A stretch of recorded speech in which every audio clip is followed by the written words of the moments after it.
Well, that's a good start, isn't it? Fantastic start to the week. 20 minutes late, glitching like a bastard. But I think we're good to go. God damn it.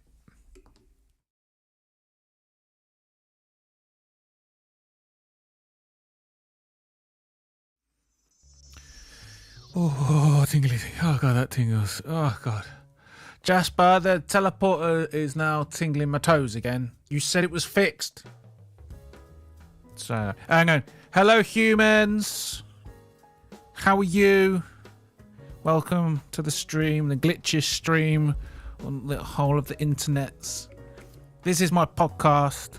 This is my desperate need for attention. This is my show. My name's Bodach, and I was exiled here from Earth, on Earth, framed for crimes I did not commit, but that's a story for another day. This is my thing. I ramble, I chit-chat, I fight technical glitches, and I've probably been neuralized by the men in black multiple times, considering there's not a rabbit hole not worth my time. I wear my tinfoil hat with pride, never shy of speaking my mind. Join me, help me, enable my bad choices. Maybe then I will finally finish a computer game. I live here.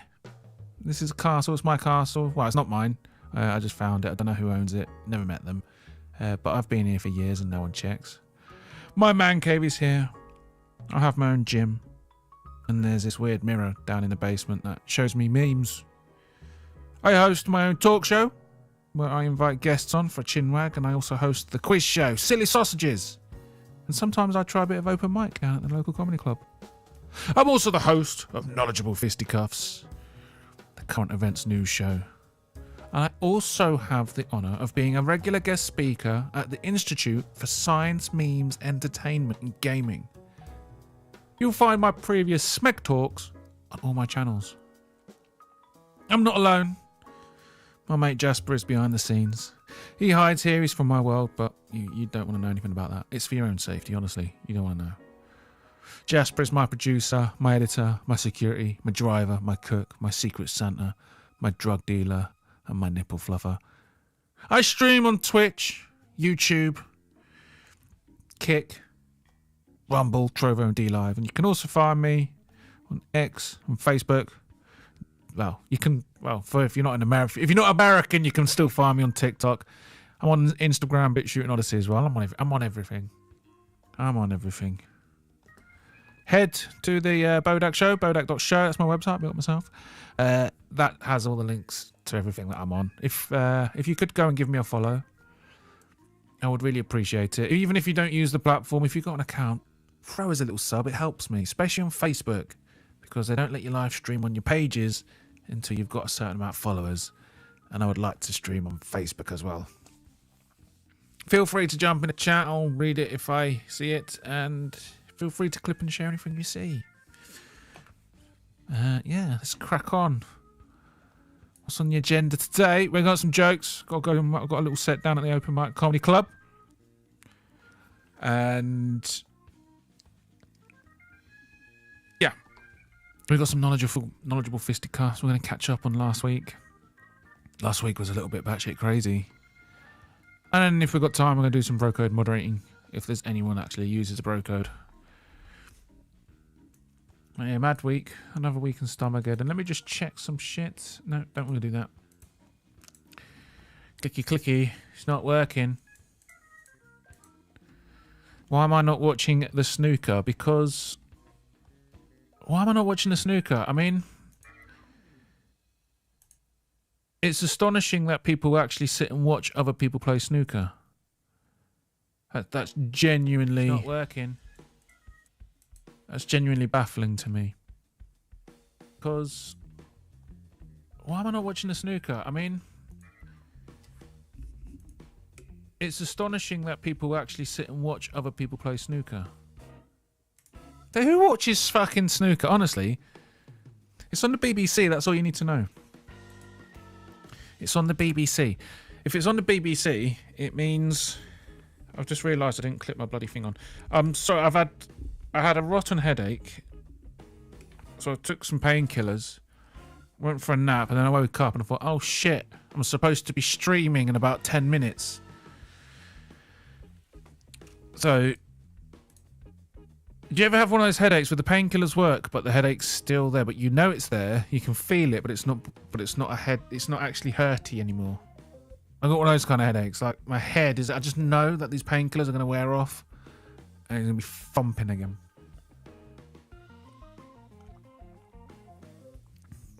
Anyway, I'm going to tell some jokes. I live in this small little village in Scotland, right? The castle, anyway. And the local comedy club, I mean, the audience tend to be joyless wankers. Joyless wankers that don't understand comedy, but hopefully you at home do. I'm going to go there now. Haha.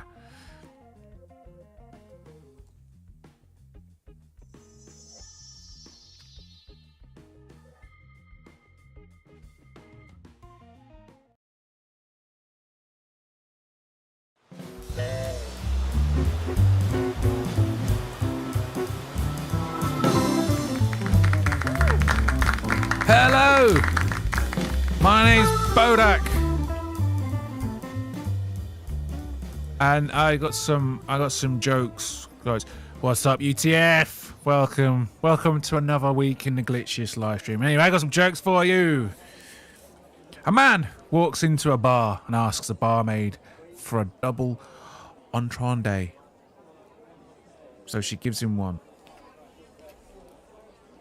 No? Okay. So that's good start, eh? Good fucking start. What do you call a goth lying in the road? A speed bump. Come on, a speed bump, because all such depressed wankers. All right, I got some more goth jokes. What's black and knocks on the windows? A goth in a microwave. A goth in a mic because he's getting cooked and he's banging on the window trying to escape. For fuck's sake, come on. Okay, I got more goth jokes. I thought the goth jokes would work, so I've got lots of those. What do you get if you cross a goth with a toilet? A Citizens of Mercy. I mean, these some. Okay, look, I get it. Sometimes they're just crap, right? They're just crap jokes. Let's move on. No more goth jokes. I work for the Samaritans. I tried to call in sick this morning, but the bastards talked me out of it. You know, they were good at their job. They talked me out of it. Okay. What is Stevie Wonder's favourite colour? Corduroy.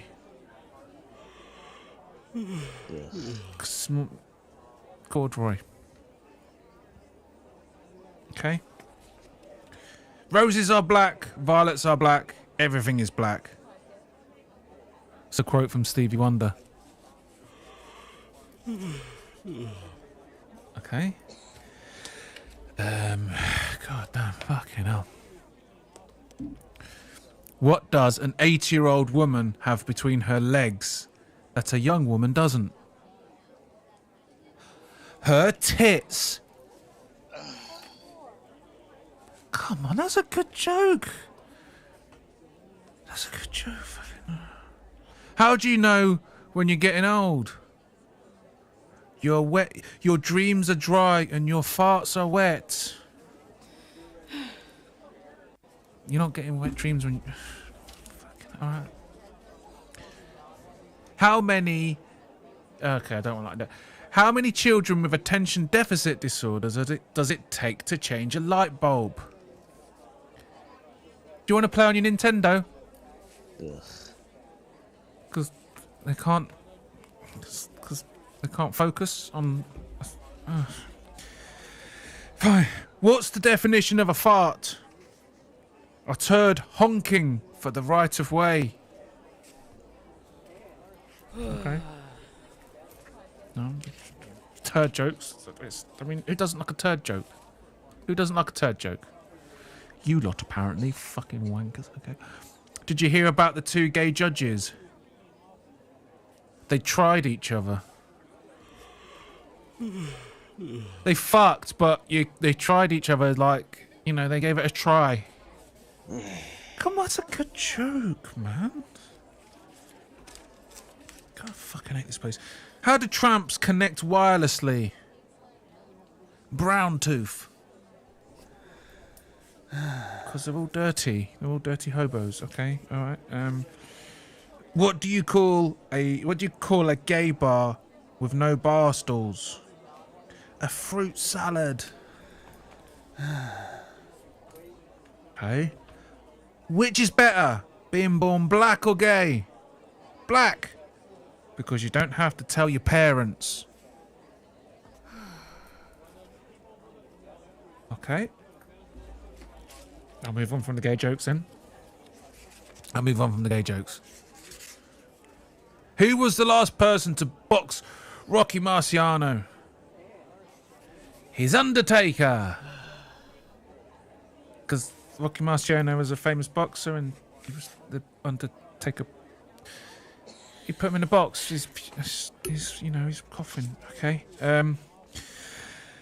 Oh God, it's hard when you're bombing. It's hard. Oh, okay. I got one. What do you call 100 black men buried up to their necks in the soil? AfroTurf. Because they've got afros. AfroTurf. Right, okay. What is the difference between a black slave and snow tires? Snow tires don't sing when you wrap them in chains. Come on, that's a... Fuck, you don't like the edgy jokes either, man. This is a fucking... this crowd. Why did Terry's launch a white chocolate orange? So the black kids can have a dirty face at Easter. Because it's like white chocolate and you can see it and it lets them have a dirty face. Okay. My boss is black. And this week he called me into his office and accused me of being racist. I replied, I don't like your tone. You know, because he was black and he's got a dark tone, but also he was getting told off when he didn't like the tone of his voice. Come on. Okay. Let's move on from the black jokes then. Fine. 2 flies were sitting on a turd when one of them farted. Please, said the other. I'm trying to eat here. Flies are already eating shit. Okay. What is 10 inches long, 2 inches thick, and starts with a P? A good shit. A good shit. Okay. Fine. Do you know what? I'm going to leave it there. I don't even know why I bother bringing you Comedy Gold. It's not like you fucking appreciate it, you fucking wankers. You're all shit crowd.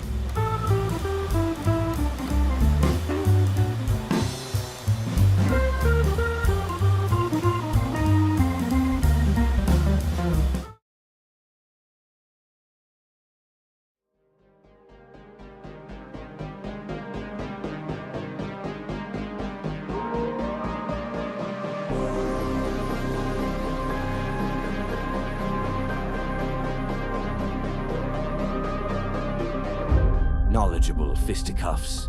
Tomorrow's news in 2 days from today. If you're watching this, you are part of the BKWA, Bodach's Keyboard Warrior Army. Bakwa! Fighting lies, tyranny, and corruption. One meme at a time. Legacy media is dying, my friend.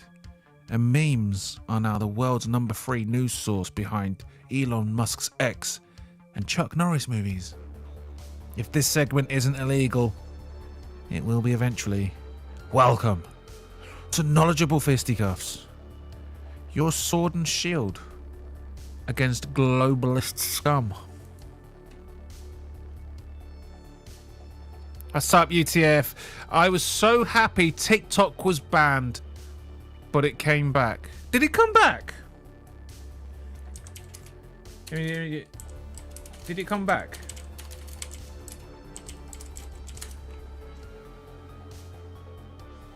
Oh shit, hang on. Haha, let's go, let's go. I didn't realise. God damn it, I'm so behind. So TikTok starts restoring service after... Hang on, let's have a look. TikTok starts restoring service after Donald Trump confirms he will sign order pausing US ban. American users opened TikTok on Sunday were greeted by a message saying that they can't use the Chinese-owned app for now, after a law banning it came into effect. You can use the devices made in China, and you can wear the clothes made in China, and you can, you know, everything in your house is made in China, but don't you use TikTok. Don't you use fucking TikTok. It's the China app, apparently. If China's a problem, then everything should be a problem. Anyway. Oh, man. So it has come back then.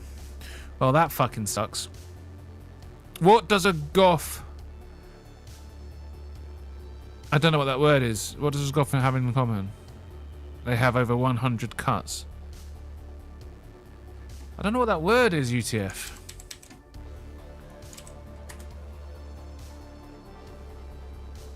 I just put that word in and it came up with Philip DeFranco. I googled the word and it came up with Philip DeFranco. Is he still a thing? God, people actually listen to this guy. Oh my god. I didn't think lefties got that much traction on YouTube and that, but apparently they do. Anyway. What does a goth and Philip DeFranco have in common? They have over 100 cuts. I don't actually I don't know the reference, mate. I'm sorry. I can rattle through some memes. He's the guy that gives you the news that has 1 million cuts in every video. Oh, the jump cut guy. Oh yeah, the jump cuts. Jump cuts are so common now, I barely notice them anymore. He's a TMZ guy.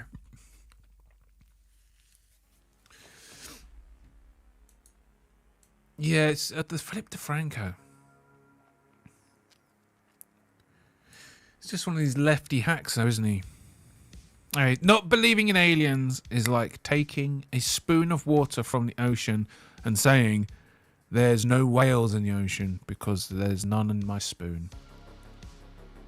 I mean, the universe is so massive, there's obviously other things out there, right? Hello, Flip the Spatulas! My weekend was lovely. Not as good as Jasper's, though. Jasper fucking buggered off somewhere with his girlfriend. Now he's all smitten and loved up and not paying attention to fixing my shit. Honestly, Jasper getting his girlfriend was one of the worst things for me. He's always distracted.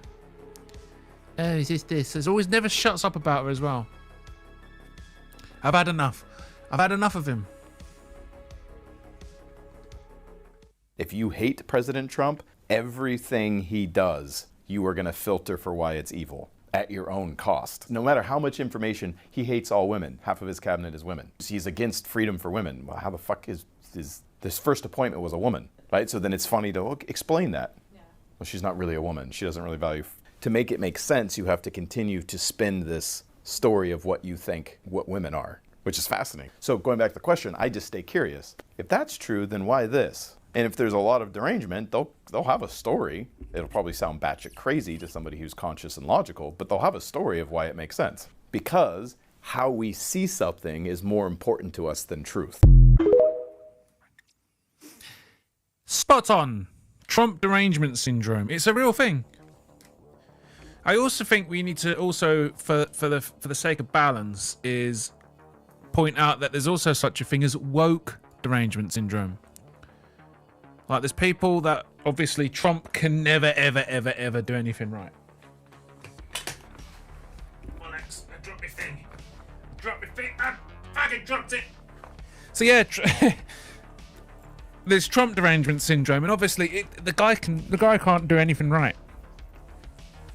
It doesn't matter. The guy could cure cancer, but they'll say that he hates fucking, he'll say he hates cancer patients. They'll end war, but they'll call him a warmonger. He'll improve the economy, but they'll say he destroyed it. He can't do anything right. But the same is on the flip side. You got these people who are like, they've got woke derangement syndrome. And they just can't, anything that's anywhere near woke, it's like they just lose their fucking shit. Like, I don't like wokeness, but at the same time, if some guy wants to walk around in a dress and live his life that way, who gives a shit? There's the people with woke derangement syndrome. They like want that guy to stop wearing a dress and not live how he wants, and it's the same. But yeah, Trump derangement syndrome, man, it's a real thing. I think people know this now. I mean, just the mere mention of him coming in as the president, and the Israeli thing's now wrapping up and the hostages are coming out. I can't see the Ukraine thing still going on in 6 months. And they won't give him the Peace Prize.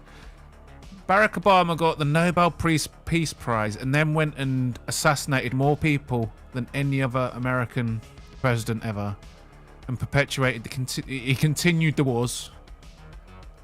He didn't end it. He didn't end and withdraw from Iraq. He didn't end and withdraw from Afghanistan. No, Trump sorted that out. But Barack Obama's the one that gets the Peace Prize. And Donald Trump was nominated for a Peace Prize, but no, of course he doesn't get it. They just say the people that nominated him for it are just far-right fascists, and then they just ignore it. It's like, what more do you need to do to win a Nobel Peace Prize? He'll come in this presidency. He's probably going to end 2 wars in his first 6 months, and I bet you he still won't win his Nobel Peace Prize because the Trump derangement syndrome is real. It is part of the mind virus that infects half of the fucking world at the minute. Madness. 1 in 3 British Muslims considering leaving the UK. This is most sad. Muslims built the UK. They think Muslims built the UK. What fucking planet are you living on? The Muslim Council of whatever that language. Muslims built the UK. I think you'll find Christians built the fucking UK, you idiot. Muslims built the UK and are at the very core of its identity.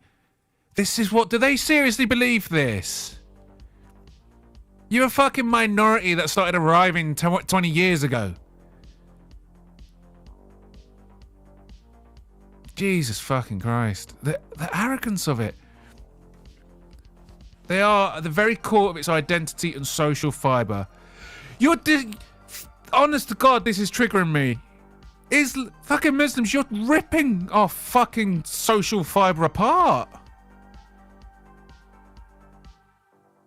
Wow. They're at the very core of it. It's like, no, you're not. You're like a mole. If the British identity was a person, you're a mole. And you're a mole on the face, a big one, the cheek, that everyone looks at and goes, molly, molly, molly, molly. My God, you're the part of the identity and social fibre. Jesus Christ, this language. That is a massive an overinflated view. What's up, Joey Squires? Don't think the Normans were Muslims. No, they fucking weren't. The country is unlikely to survive without our enormous contribution. What the fuck is this? Do they seriously think they've got this? What? How much of the rape? How much of the rape is this community responsible for? How much of the crime? How much of the prison population? You're overrepresented. You're a tiny, 6% of the UK population, 10% of the sexual assaults, 10% of the odd, something like 20 odd percent. I can't remember the statistics, but it's a lot more than 6% in the prisons. The crime rates show you commit a disproportionate amount.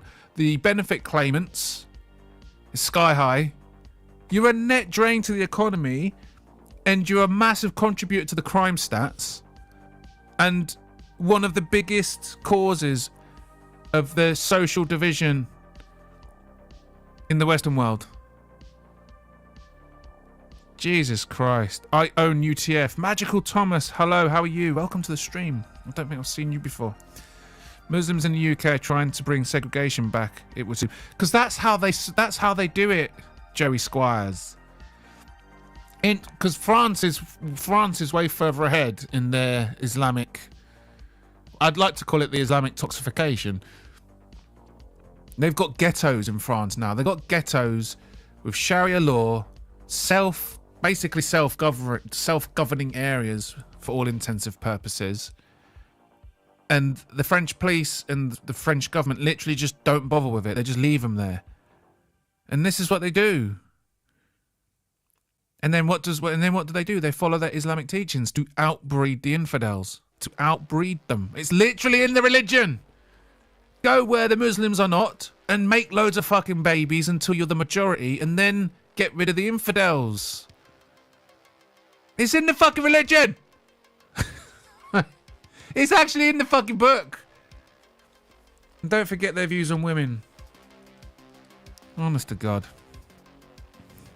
Muslims in the UK trying. Thank you, Muslims. We are drowning in our own hegemony. Bloody hell, these words. That's a good word. Homogeneity. I'm gonna Google that word, mate. I want to know what it means. I love new words. Homogeneity. The quality or state of being all the same kind.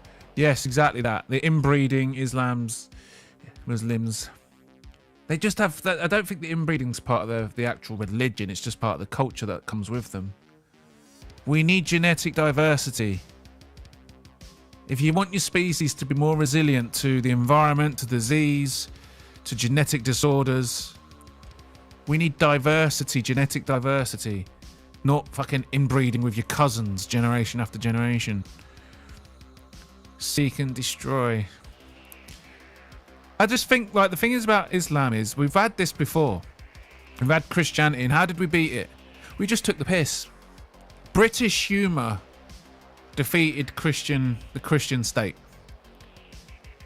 We need to be able to make the cartoons of the Prophet Muhammad and his paedophile ways. The Prophet Muhammad, the man who literally waged war. Think about that. He actually went around and waged war. What did Jesus do again? Help the poor, help the sick, healed people. And what did their Prophet Muhammad did? Well, he raped a young child after marrying them and waged war. He sounds inspirational. I might go and murder people in his name. What's the noise they make? Anyway. These bloody infidels. I've had it up to here with the infidels. You are the infidels, Smelly Fingers. We are the infidels. It means everybody being of the same race. Yeah. Of course it is. They don't believe in diversity. What do Christians teach? To love thy neighbour. To love everyone. We don't look at people who aren't. Well, I'm not Christian, but they don't look at people who are not Christian like they're some thing to be destroyed or to be dominated over. They're treated like lost souls who haven't found Christ yet, but they're loved. Like, you know, Christianity really is the religion of peace. It preaches peace. Anyway, moving on. Look who we've got running the country. Free gear Kia. Rachel from accounts. You know that one. Rachel from accounts and her girl math economics is destroying our fucking country. Let's clear the national debt off by borrowing loads of money, and let's get the economy growing by taxing everyone. That's girl math. Don't you? We've got that famous no-brainer, Angela Rayner. Angela fucking Rayner. Honest to God, I don't understand how she got into such a powerful position in politics, because by all intents and purposes, whenever you listen to her speak, she's quite clearly a moron. Like, she's a fucking moron. I can't remember the last time I heard an intelligent thing come out of her mouth.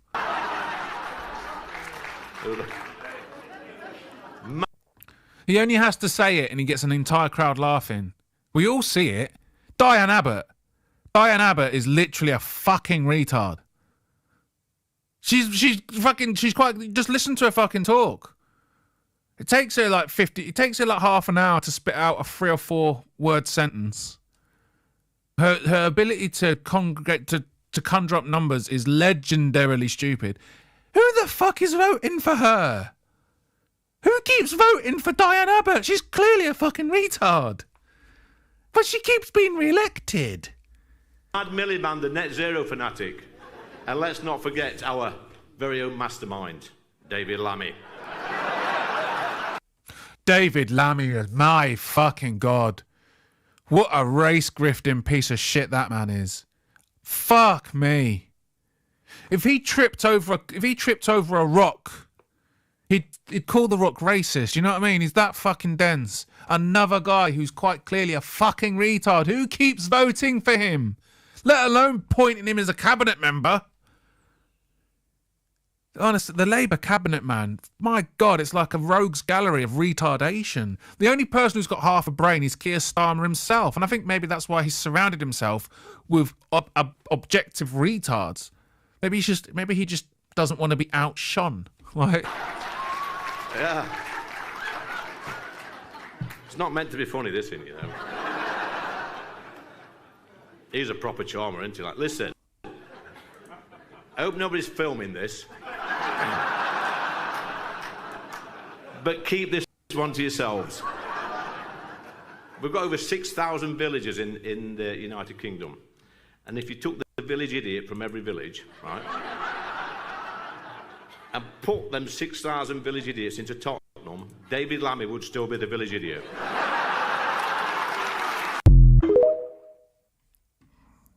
this guy's right. David Lammy, oh my God, he's an astonishingly dense man. I don't know why my background's glitching. The background's like, it's trying to make its mind up. Is the earth spinning or not? Here it goes. What the fuck? I need to figure out what the fuck. OBS, man. I tried to go live and OBS just spazzed out. There was no audio coming out. So I restarted it and now it's working. And now that video like seems to be... I need to move all this shit over to my Mac, man. I'm trying to do it on Windows. Something wrong with Windows. Everything just runs better on Mac. PCs are just so fucking shit. Right. So it means everything's the same as yes. It's smarts. This is true Bodach. I hope so, Smelly Fingers. I don't like being wrong. As soon as I find out that I am wrong, I stop being wrong. While your typical lefty just doubles down and carries on. If you point out how wrong a lefty is, they call you racist. When you point out if a conservative is wrong, they listen to you and think, oh shit, I didn't know that, and then they adapt their views. Have they cancelled Clarkson? They cancelled Clarkson a long time ago. You know Rachel. You now, Smelly Fingers. Rachel from Accounts. Facts, yeah. Mountain Man, hello. Have you heard the song Been Here from the Start about blacks in England? BBC said they knew it was disinformation but wanted to be inclusive over factual. Yeah, I haven't heard the song, but yeah, that makes perfect sense. But the BBC did like a history documentary, didn't they? And they portrayed one of our kings as a black person or something. It's like just to be inclusive. And they said that and they had to actually point out that he wasn't black. They just cast a black actor. It's like, why? The thing is, I don't understand is black, like the black community and the black people, they have a history. Why don't they just educate us on that? Like, okay, so they're from Africa. Tell us about African history. Tell us about how these countries... Have you noticed that they never actually just tell us about Africa? The history of Africa. Where's that? I bet Africa's rich in history. Why do they have to keep race swapping stuff? In The Witcher is a medieval high fantasy book set in Poland. Yet you look at it on Netflix, half the cast are ethnic of some sort. Why? I'm sure there's stories and books written in Africa you can turn into TV shows where they're all black and you can celebrate the culture. What's wrong with that? I'd like to watch that. I don't really know much about African history because they just seem to race swap British and European history and tell us that's the history. I mean, well, I mean, obviously Egypt, you've got all the Egyptian history, but the Congo, Nigeria and all those, like, I'm sure they have scholars, you know what I mean? I'm sure they have books. I'm sure they have history. Make TV shows about that instead of race swapping white people in their own history. It's madness. This is the way to be. Honestly, honesty is the best policy. It is. Sunburn Sage, hello. I don't think I've seen you here before. Welcome. Because feelings, yes, Smelly Fingers. Feelings, man. Imagine, I can't even. It all started in 2016, didn't it? When feelings became more important than facts. Roots was a great show. I'll have to check it out. I'm all for celebrating ethnic culture. It's just, it makes no fucking sense when you just insert them into European history. Like, they've got their own history. So first of all, you're insulting the intelligence of the audience by race swapping. Second of all, you're lying about European history. And thirdly, you're being completely dismissive of the ethnic people's own history. You're not helping anyone. You're misinforming people and you're disrespecting both sides. Tell us about their actual history. What's wrong with that? What's wrong with that? India has a history. Pakistan has a history. Sri Lanka has a history. The Middle East has a history. Africa has a history. Southern Africa, Middle Africa, all the African countries. I don't even know there's so many countries there. Just be honest. Let's celebrate the backgrounds and where people are from and learn about the struggles they went through and all. Because, anyway, I'm moving on. I'll go on about all this all night. Sub-Saharan scholars. Well, Sub-Saharans didn't figure out written language before the Euros, so it's all word of mouth and folklore. I mean, obviously that's true, but they've still had the written language for centuries, you know what I mean? Yeah, they might not have the record keeping of the Roman Empire. Of course not. Like, the Roman empires were mega advanced. Like, China has this massive long history, and even they struggle to go back as far back as the Roman Empire. Yeah. But there's still something to learn. Yeah. I think you disrespect all sides doing what they're doing. Hit the like button, gents. Yes, thank you very much, Smelly Fingers. It really helps me in the algorithms. Imagine Saving Private Ryan, but all the Nazis are black actors. Yeah, as if. As if. I heard, like, the did you hear about the last James Bond film? When they were doing the casting call, I can't remember. There was an advert for it. It's basically the Bond villain in the last one. The casting call was put out for white actors only, and this is a true story. White actors only. Only white people could be a Bond villain because they didn't want to portray an ethnic minority as the villain. Madness. Absolute fucking madness. They don't want to believe in climate change. I'll show them, of course. How many of these arsonists were caught on video and they tried? I love how they tried to blame climate change, like Gavin Newsom and all that. And people are like, nah, fuck you.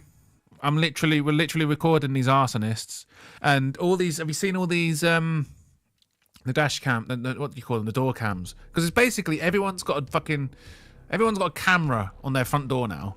So like every street is covered by cameras.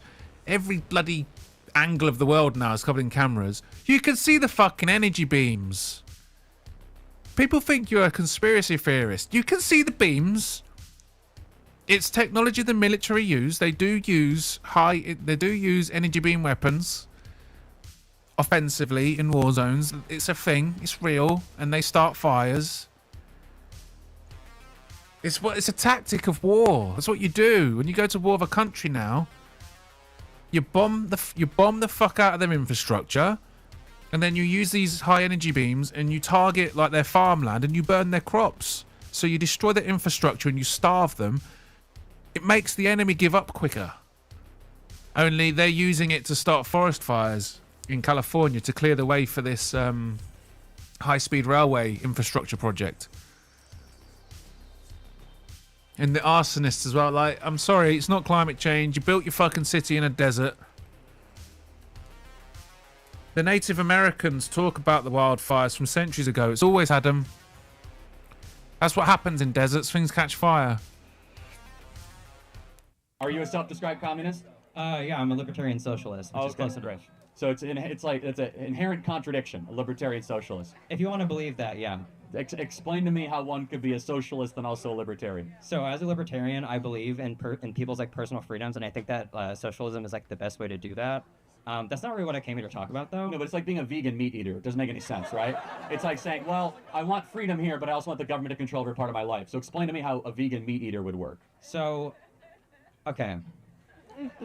A vegan Cognitive meat dissonance does kicking not in. Work, obviously. Well, that's like a libertarian socialist saying that I value liberty, but I don't value liberty. So it's an inherent contradiction. So you got to pick one. That's not what socialism means. What? The cognitive dissonance is kicking in, young lad. His brain's breaking. Socialism, by definition, means the eradication of personal agency and freedom, the elimination of property. Scoff, and it's not true. Cognitive dissonance, man. I love that. If you don't know what it is, look it up. It's when your brain... It's when you're so entrenched in an ideology and someone gives you logic that completely contradicts it. And that one little bit of logic completely decimates and breaks open their entire worldview. And in one single moment, how do you deal with that? How do you actually deal with that? Because everything's just broken. So instead, you have to double down the ideology. The elimination of religious liberty and religious practice, and also government ownership, or the ownership of the means of production. By the way, don't believe me, it's literally in the Communist Manifesto and Das Kapital. Those are the aims of Marxism and socialism. Yeah, the Communist Manifesto actually starts with, I, Karl Marx, believe that communism is whenever you can't pray to God or something. That's not what it's about, obviously. Well, no, but he did say that religion was the opiate of the masses. And he said that the goal of communism is to eradicate people's attachment to religious assembly. You introduce yourself with an inherent contradiction. So it's like gays for Palestine, vegan meat eaters. It doesn't make any sense. Gays for Palestine. It doesn't make any fucking sense. All these people protesting Palestine and that, they don't care about Palestine. Even if Palestine got rid of Hamas and became a normal place, they'll never visit. It's just a fucking bandwagon to avoid going to lectures. Oh no, they're protesting. Okay, this is one thing that no one tells you about. Do you know all these protesters that were camping outside universities and all that kind of stuff? They weren't attending their classes. Do you think the universities kicked them out for not attending? For not doing their work? No. They got all the leeway in the world as long as you're protesting the correct things. Your liberal professors, they admired your protest and they let you off. Right? These fucking students were given pass grades in classes they didn't fucking attend because their liberal professors accepted their ridiculous protest. So you now think about that. Think about all these people that are going to leave university with grades they didn't earn. That's the fucking world we live in. Who had obese fire dykes for the second week of January? I honestly did not see this coming. Did you see the video of the fucking the fire chief or whatever, the second in command of the LA fire? She said if a man was in a burning building, he got himself there. Like, why? Like, that was the answer. No, can you, the trans man who used to be a woman, lift that man out of a burning fire? And the answer was, well, if he's in the fire, he got himself there. I shouldn't need to pick him out. I shouldn't need to carry him out of the fire. That was the mentality. What the fuck is this? College is a scam for the children of the elite to link up. Yeah, college and university is a massive scam. It's a massive scam. Unless you want to do something very specific, like doctoring and engineering, then it's a massive scam. Hang on, let me have a look at the Hang on. What?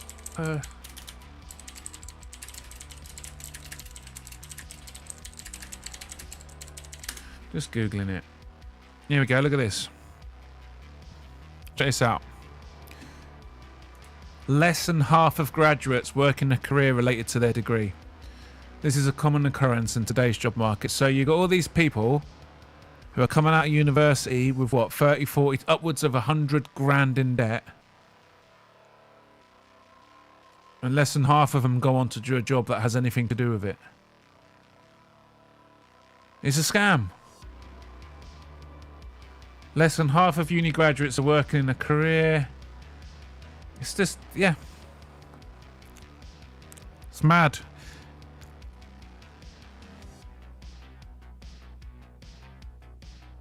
It's not for the poor originally.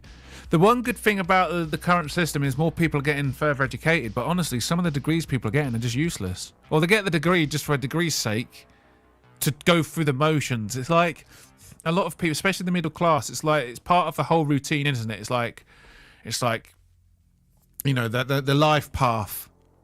It's like, oh, get your degree, get your girlfriend, get your wife, get your white picket fence, get your little kids, get your dog and your cat. It's all part of that nonsense, like that nuclear sort of family life bollocks. Like, you know what I mean? You have to get your degree. You have to get a degree. You just have to. You have to get a degree. It's like, yeah, but you're going to be a doctor or an engineer. No. I'm gonna do something like I'm gonna be a designer. Okay. University's not gonna help you be a designer. Like in so many creative fields, university's not gonna actually do anything to help you. You're either creative and can figure it out, or you don't. University is irrelevant, right? A good designer is a good designer, with or without a degree. A creative, a good writer. A good writer is a good writer, with or without a degree. If you want to write books, if you want to write screenplays, if you want to be an actor, don't go to university to study acting. Just join an acting group. Join an acting group and just fucking do it. Study it yourself. Don't go and get 30, 40, 50 grand in debt for that kind of crap. People, I don't understand it. Think about that. Half of the students could stop going to university and the end result would be the same.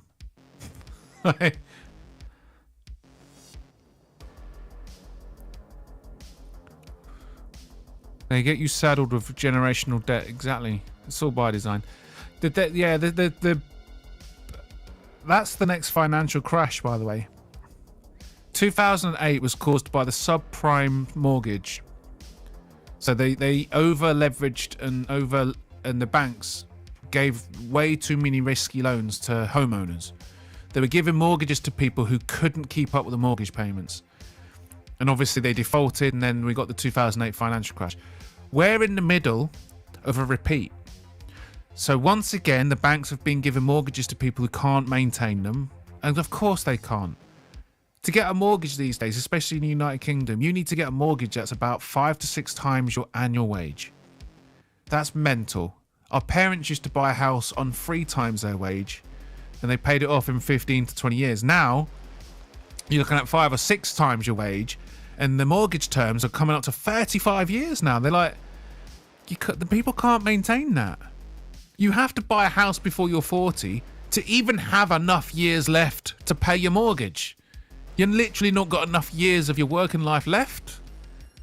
35-year mortgages. Jasper's got mates who bought a house last year.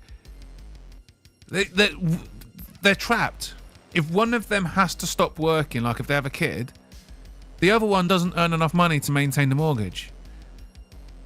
And they're locked into 35 years, which takes them beyond retirement. They can't pay their house off. Right, so basically we're in that bubble again. So we've got that bubble, right? Remember the 2008 crash? That was all that. So we're literally back in the same position right now, this very moment, all across the West. People are over leveraged on their mortgages, and they're going to be defaulting. If the economy does any kind of dip or recession that lasts more than a few months, that's going to happen again, 2008. But it gets worse. There is a student loan bubble. There's a student loan bubble, right? There's these students can't These students can't pay their loans back. They're not getting jobs that earn enough to ever pay that money back. The banks need the money back. They need the money back. Right? So there's a student loan bubble, and the student loan bubble is the same size as the 2008 financial crash. So that's two bubbles. Oh, and just for funsies, there's a third bubble. The little talked about car finance bubble. Also close to popping. Also a similar size relative to GDP as the 2008 crash. So we've got the repeat of the subprime mortgage crash with people with over-leveraged mortgage. We've got the student loan bubble, and we've got the car finance bubble. 3 bubbles, each one big enough to cause another 2008 crash, all due to pop at the same time.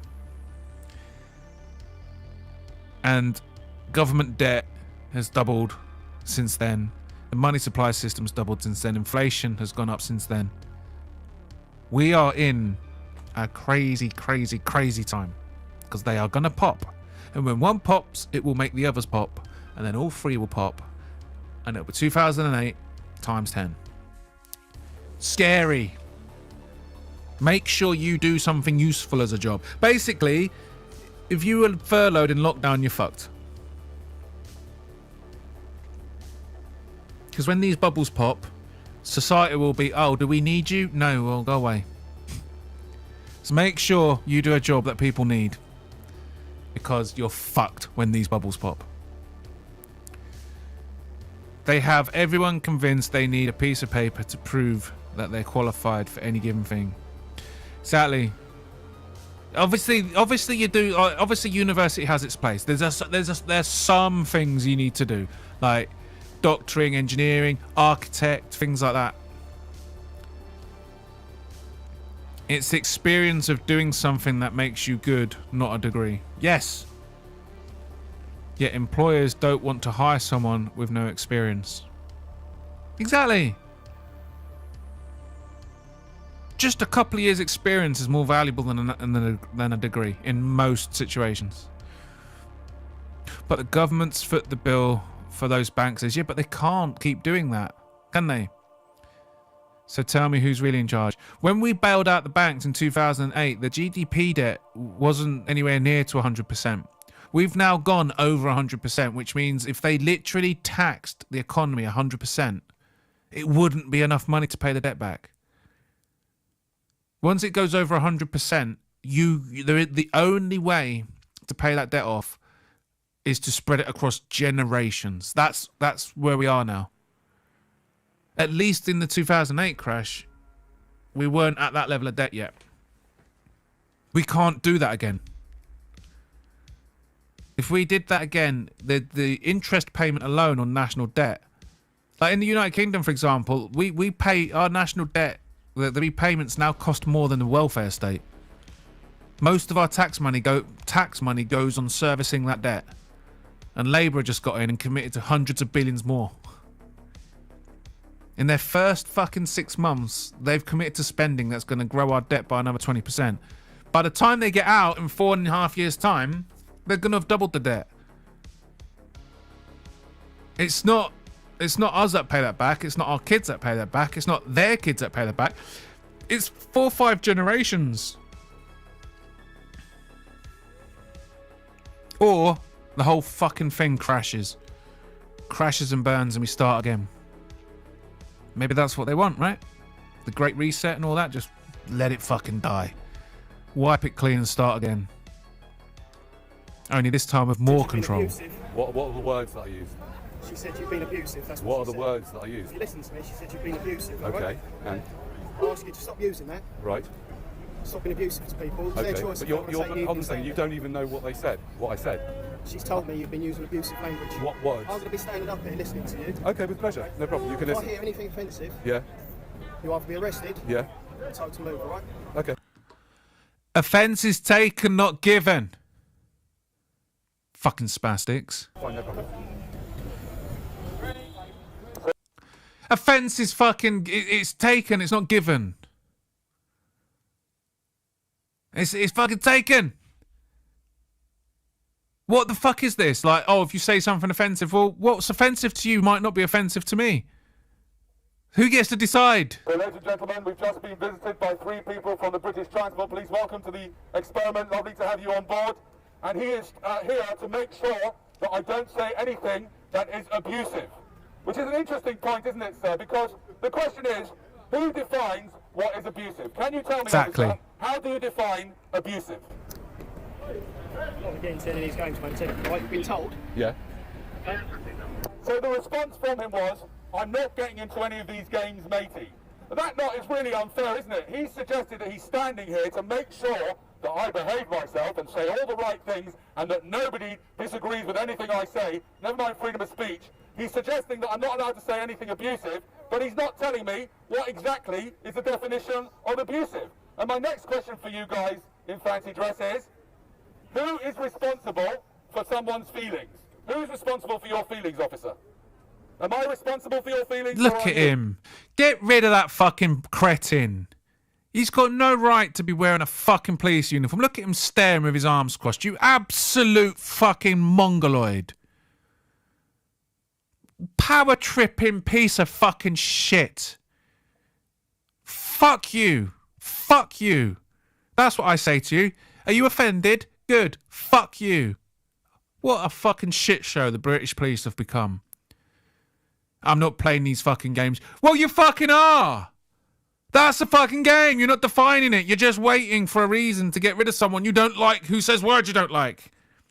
Look at him. Fucking Jobsworth piece of shit. What a dickhead. Come on, G. Do I think women should be allowed to vote? Yes, Mountain Man.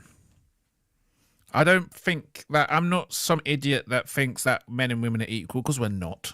Men are bigger and stronger, and women are emotional and more intuitive. We are different, of course, but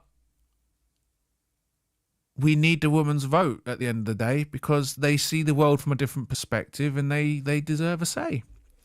And they deserve opportunities to live the life they want.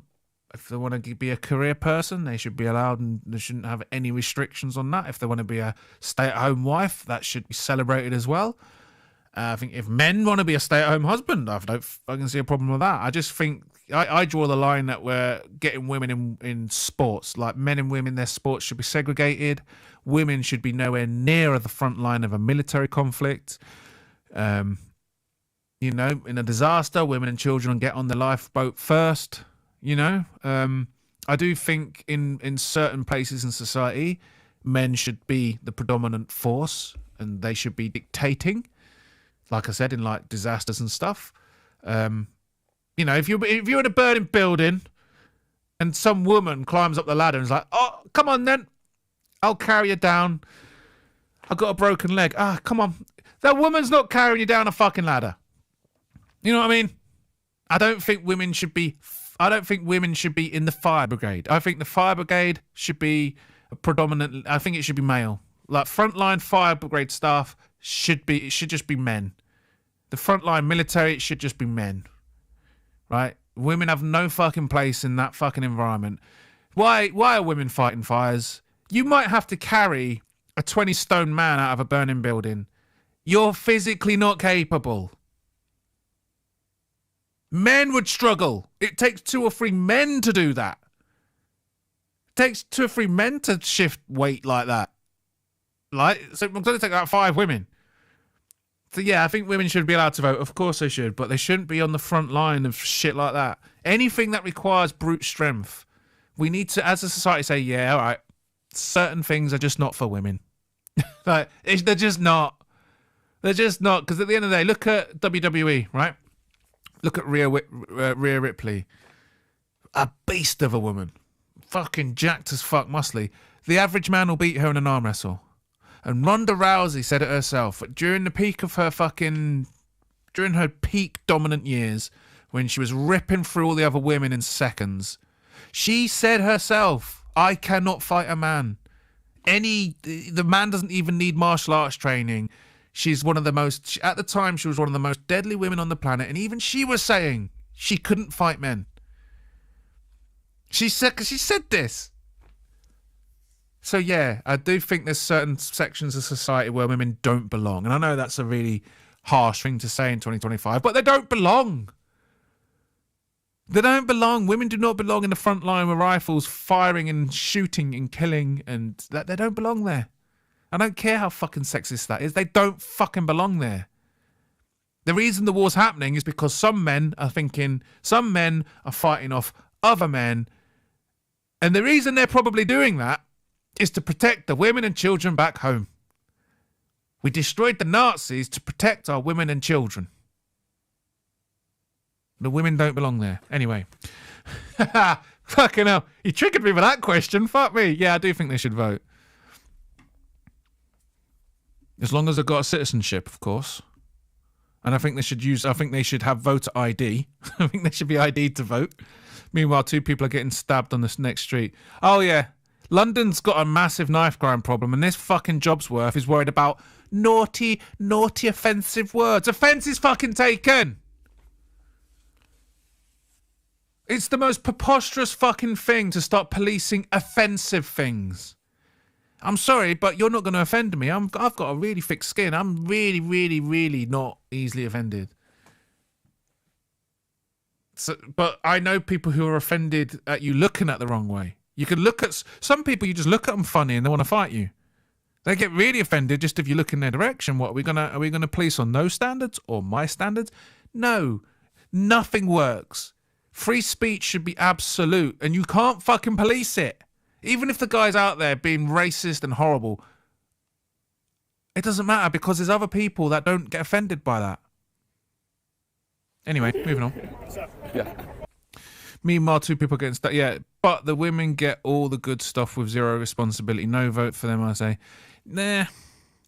I don't think when you're like talking about war and stuff, yeah, I do think women need to be removed from the conversation. Because they're not the ones that take the brunt of the responsibility when it comes to war. Rhonda fought a man named Danunes. Knife crime is a symptom of the real problem. Yeah. Yeah, I think like when you're talking about war, like if you look at British history, for example, queens waged more war than kings. That's because the queens, they don't understand the violence involved. Like they know the violence involved, they see the violence involved, but they don't understand the violence involved. Men grow up in a world of anger and violence. We know the consequences firsthand on an individual basis. Therefore, we apply that experience to war, and it makes men way more reluctant to engage in war than women. And you can see that in history because our queens waged war more often than our kings. So when it comes to the subject of war, I am absolutely in favour of removing women from that conversation completely. They shouldn't get a say. If we find ourselves in a position where, oh shit, Russia's doing something, we actually have to go to war now, I think Parliament should get the women and say, listen, you got to go. You're not. You can stay as MPs, of course, but on this one subject, sorry, ladies, you got to get out of here. The men need to talk about this. It's the men that are going to deal with it. It's the men that have got to fight it. It's the men that suffer the brunt of it. Sorry, ladies, you're not. You've got to leave the room right now. The men need to deal with this. That's what I think. When it comes to just generally running the country, yeah, I don't have a problem with women involved. Anyway, moving on. No, okay. Please don't get close to me. I don't like when you get close to me. Look at him. He's intimidating him now, look. This fucking cretin's intimidating a guy just for saying some words. Say anything threatening, abusive. Thoughts on Churchill, hero or sellout? Both. Churchill was the arsehole the country needed to fight the Nazis, but at the same time, the Israel thing, the Balfour Declaration, that was from World War One, but obviously he helped really push that through, which led to what, 70 odd years of chaos in the Middle East. Yeah, he's yeah. When it came to fighting Nazis, Churchill was good. Every other aspect of his governance is a piece of shit. Yeah. We have a member of the public that complains that they feel that they've been threatened, abused. Yeah. Our presence, we're going to do something about it, okay? Yeah, I've heard that, right. Thank you. Okay, I'm going to carry on. fucking place in Britain. Anyone who has ever had a female manager at work knows they should have no real power. I'm not sure about that. I've had female bosses, and yeah, the worst bosses I've ever had were women. But one of the best bosses I ever had was also a woman. But yeah, on average, I do think the male managers I've had I think I've always liked most of my male managers. I mean, when it comes to that, I think women can, some women can be really harsh. Fighting them was a bad idea. I don't know, mate. The Nazis were pretty bad. They were just going to keep conquesting, mate. They weren't going to stop at France and Poland and Russia. They wanted world domination, man. Do I think Adolf Hitler was a hero or villain? Adolf Hitler was a fucking idiot. He was a fucking idiot. He got into power through nefarious means. You know, it was a murderous campaign to get to power. But once in power, he revolutionized the German economy, the German education system.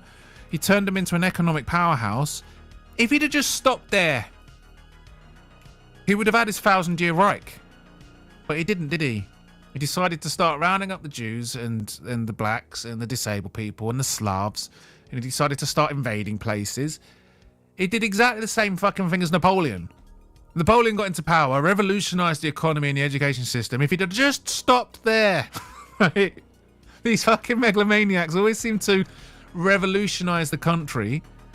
Because you listen to the Germans who speak about pre-war Germany, they talk about it like it was some utopian, amazing place to be.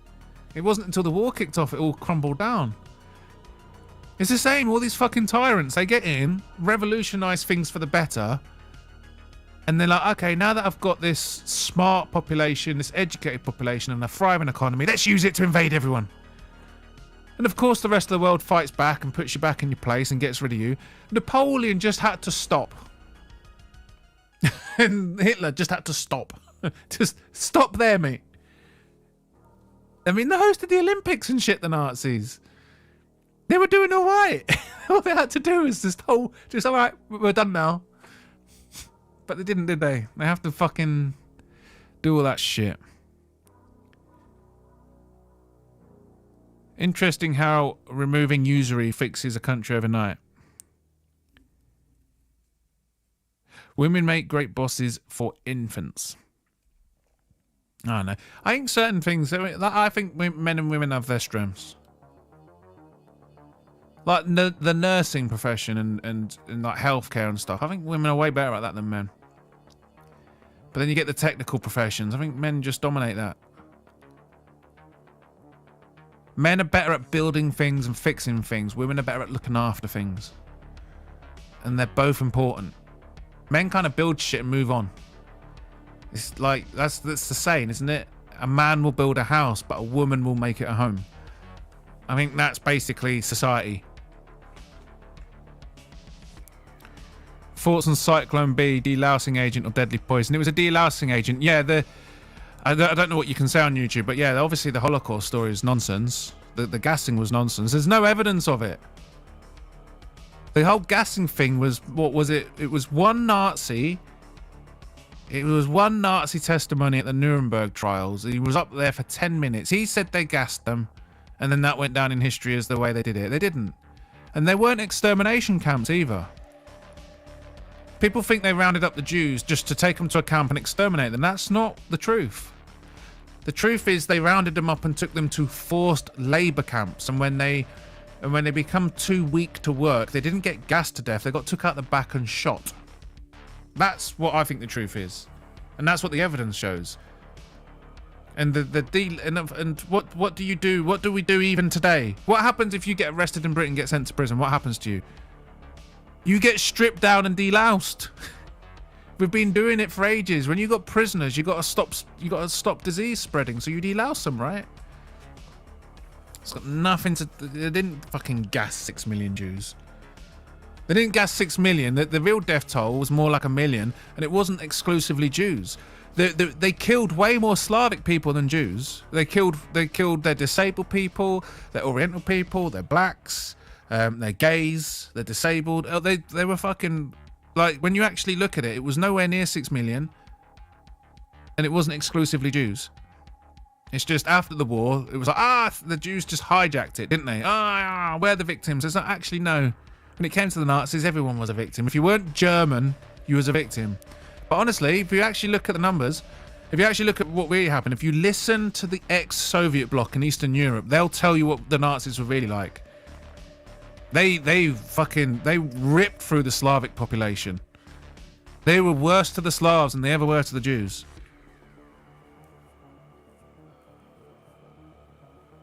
That's why they slander him to this day.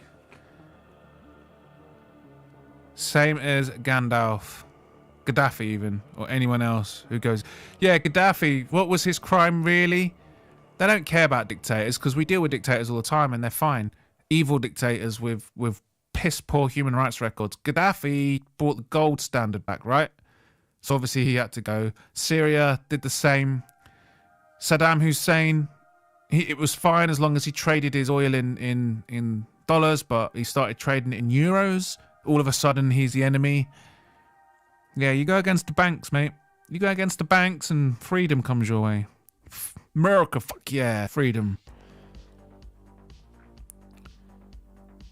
The starvation due to destroyed supply lines. Yeah, we destroyed their supply lines, the Nazis. We destroyed their infrastructure, and obviously their prisoners were going to be the last ones to get fed, and obviously they didn't have enough to go around, so they allowed them to starve to death.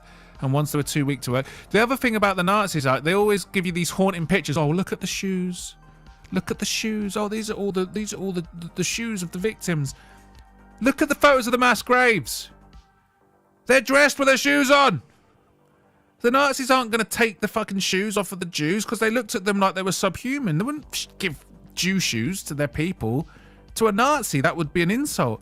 The big massive pile of shoes was the product. There was the end result of the forced labor. Those shoes weren't.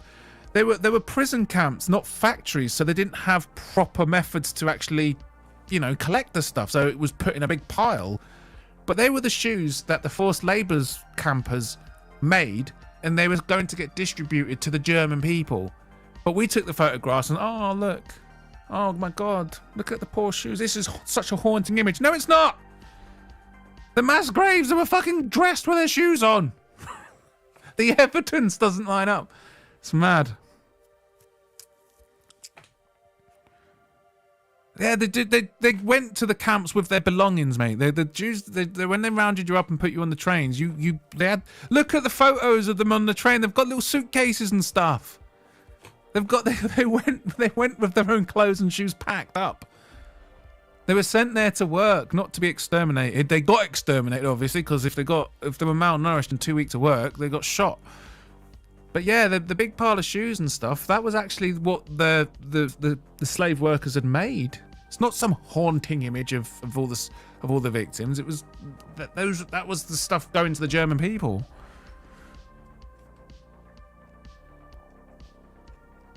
The future is fail. The future is female. This is what I'm saying. I don't think women should be so deeply involved in the fire service. It's a man's job. When it comes to this kind of stuff, this is a man's world. The military and the fire brigade, it's a man's world. And look what happens when you put women in charge. LA burns to the fucking ground. Before this, they did florist floor management and they did all the stuff they needed to do. So they always managed to keep the fires away from the cities. A few DEI hires and yeah, suddenly the fucking half the city burns to a crisp. After Selena Gomez, Jennifer Lopez, Celine Dion, Cardi B, and even Justin Bieber, it's now singer Billie Eilish's turn to deal with a mysterious illness. What's happening to her is truly creepy. Most people discovered her back in 2018 when everything seemed to be going great for her. But now, listen to what she confessed to these two people. I'm never feeling happy, so why would I write about things I don't know about? I feel the dark things. I feel them very strongly. Unfortunately for her, on that day, the two doctors didn't understand what she was trying to explain. So she decided to try a different approach. She started drawing the monsters she sees in her nightmares. Here are some of the drawings she made. Oh, this song. This is the drawing of this song. Because the whole song is about, like, monsters under your bed. They're just terrifying. But wait, it gets even creepier. Hidden messages are said to exist in her song, When the Party's Over. And these messages, they're spine-chilling. You can hear them by playing her music in reverse. The devil always speaks in reverse.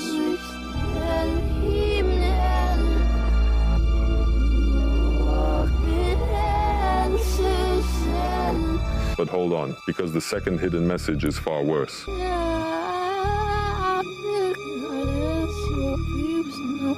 She says something that sounds like a cry for help. It's as if she's being threatened by something powerful. Could it be that she too made a pact at the start of her career, like so many other artists allegedly have? If you like my videos and want to support me, click the link in my bio. That's what you get for fucking with Satanism, you fucking idiots. People think all these interdimensional... It's not... I believe in all this fucking shit. Like, I think, like, the Bible and all, I think it's a lot of nonsense, and Islam's a nonsense, and religion in general is nonsense, but it doesn't mean that there's not something there. And these fucking satanic people, they're tapping into some shit you shouldn't be meddling with. When you open yourself up to this, they come for you, right? How about this thing? You can do remote viewing. Oh, what's the fucking word for it? I can't remember what it is. You do basically, if you can do remote viewing, and some people have got a gift and they're able to sort of see places, but you leave your body open when you and you leave it open to people that might want to like use you, right? These fucking entities, these fucking celebrities, they're dealing in these entities, and they at first they inspire you, they give you a muse, and you make the music. But it gets to your fucking head. That's why they were getting fucked up. And the fucking pedo cult, when you hear them say you make a deal with the devil, what that means is that you have to do something so fucking horrible, because then they've got it on you. They've got it over you. Michael Jackson spoke out about it, and all of a sudden the world starts calling him a pedo, and then he loses the fucking plot. Other celebrities that have spoken out about it turn up dead, or the career ends. But you're fucking with things, mate. You like people play the Ouija board, mate. You gotta be careful with that shit. I know people might think I'm a bit mad, but you gotta be careful with that shit. You don't know what you're inviting into your home. We only perceive the dimensions we perceive. There's more to it. There's more to the universe, man. There's shit out there. It's not just aliens in a different fucking planet. There's shit literally sharing this space with us. They're just they're in different frequencies. They're in different dimensions. But they're in the same space. And when you dabble in this satanic fucking shit, you expose yourself to their influence, and then you start seeing them in your dreams. It's so fucked up, and people think you're mad. I know I might sound crazy right now, but why do people who trip on DMT all have the same experience? Why do people who trip on mushrooms all have similar experience? Why are people meeting the same things? Why are people documenting DMT trips centuries ago? And when you compare it to experiences today, it's the same. It's because it's a gateway. DMT is a gateway to a different realm. Are most modern Brits atheists due to hubris or post-World War II propaganda? We're atheists out of sheer fucking stupidity. It was the Enlightenment that brought in atheism. Fuck, honest to God, the scientism does my head in. They'll take the piss about a creationist who thinks God made the world in 7 days while teaching the Big Bang as theory. I was like, what? The whole of the universe exploded into existence from nothing. That sounds like a miracle, dickhead! And for the only way for the Big Bang to work, it had to expand faster than the speed of light, which they also tell us is impossible to go faster than the speed of light. Yes, science, your idiocy led people to think that we're just clever monkeys floating on a space rock, and that nothing means anything. It's retarded. It's retarded, mate. These fucking satanic fucking dickheads in Hollywood are meddling with shit they don't understand, and that's why they all get fucked up in the head. and probably all the drugs they do. But honestly, mate, we don't know. We don't know. Religion's wrong. Science is wrong. We just don't know. Don't fucking meddle in things you don't understand, or you end up like Billie Eilish getting fucking weird fucking nightmares and shit. That's fucking demons, mate. I don't want to sound. I know this. I don't want to sound like Alex Jones, but they're fucking demons. They fucking are, don't they? How many of these celebrities get mixed up in satanic bullshit and then turn out and start getting fucked in the head?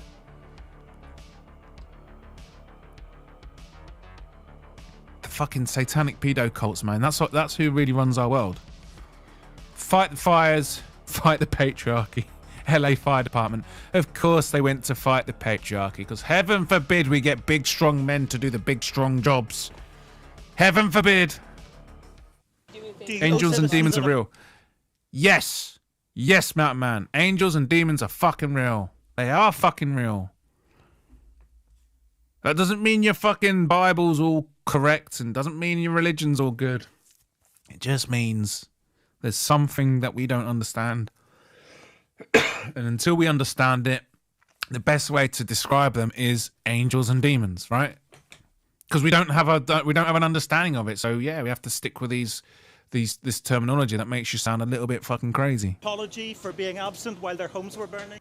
This is the LA fire chief. She leads the LA. She's the mayor. Sorry, she's the mayor of LA, and this is a reporter trying to ask questions about her involvement in the mismanagement of fire safety. Do you regret cutting the fire department budget by millions of dollars, Madam Mayor?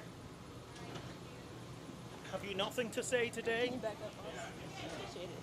Have you absolutely nothing to say to the citizens today? Elon Musk says that you're utterly incompetent. Are you considering your position? Madam Mayor, have you absolutely nothing to say to the citizens today who are dealing with this disaster? If this is how she deals with some basic questions, now you can imagine how she dealt with the fucking fire. What a fucking useless fucking human.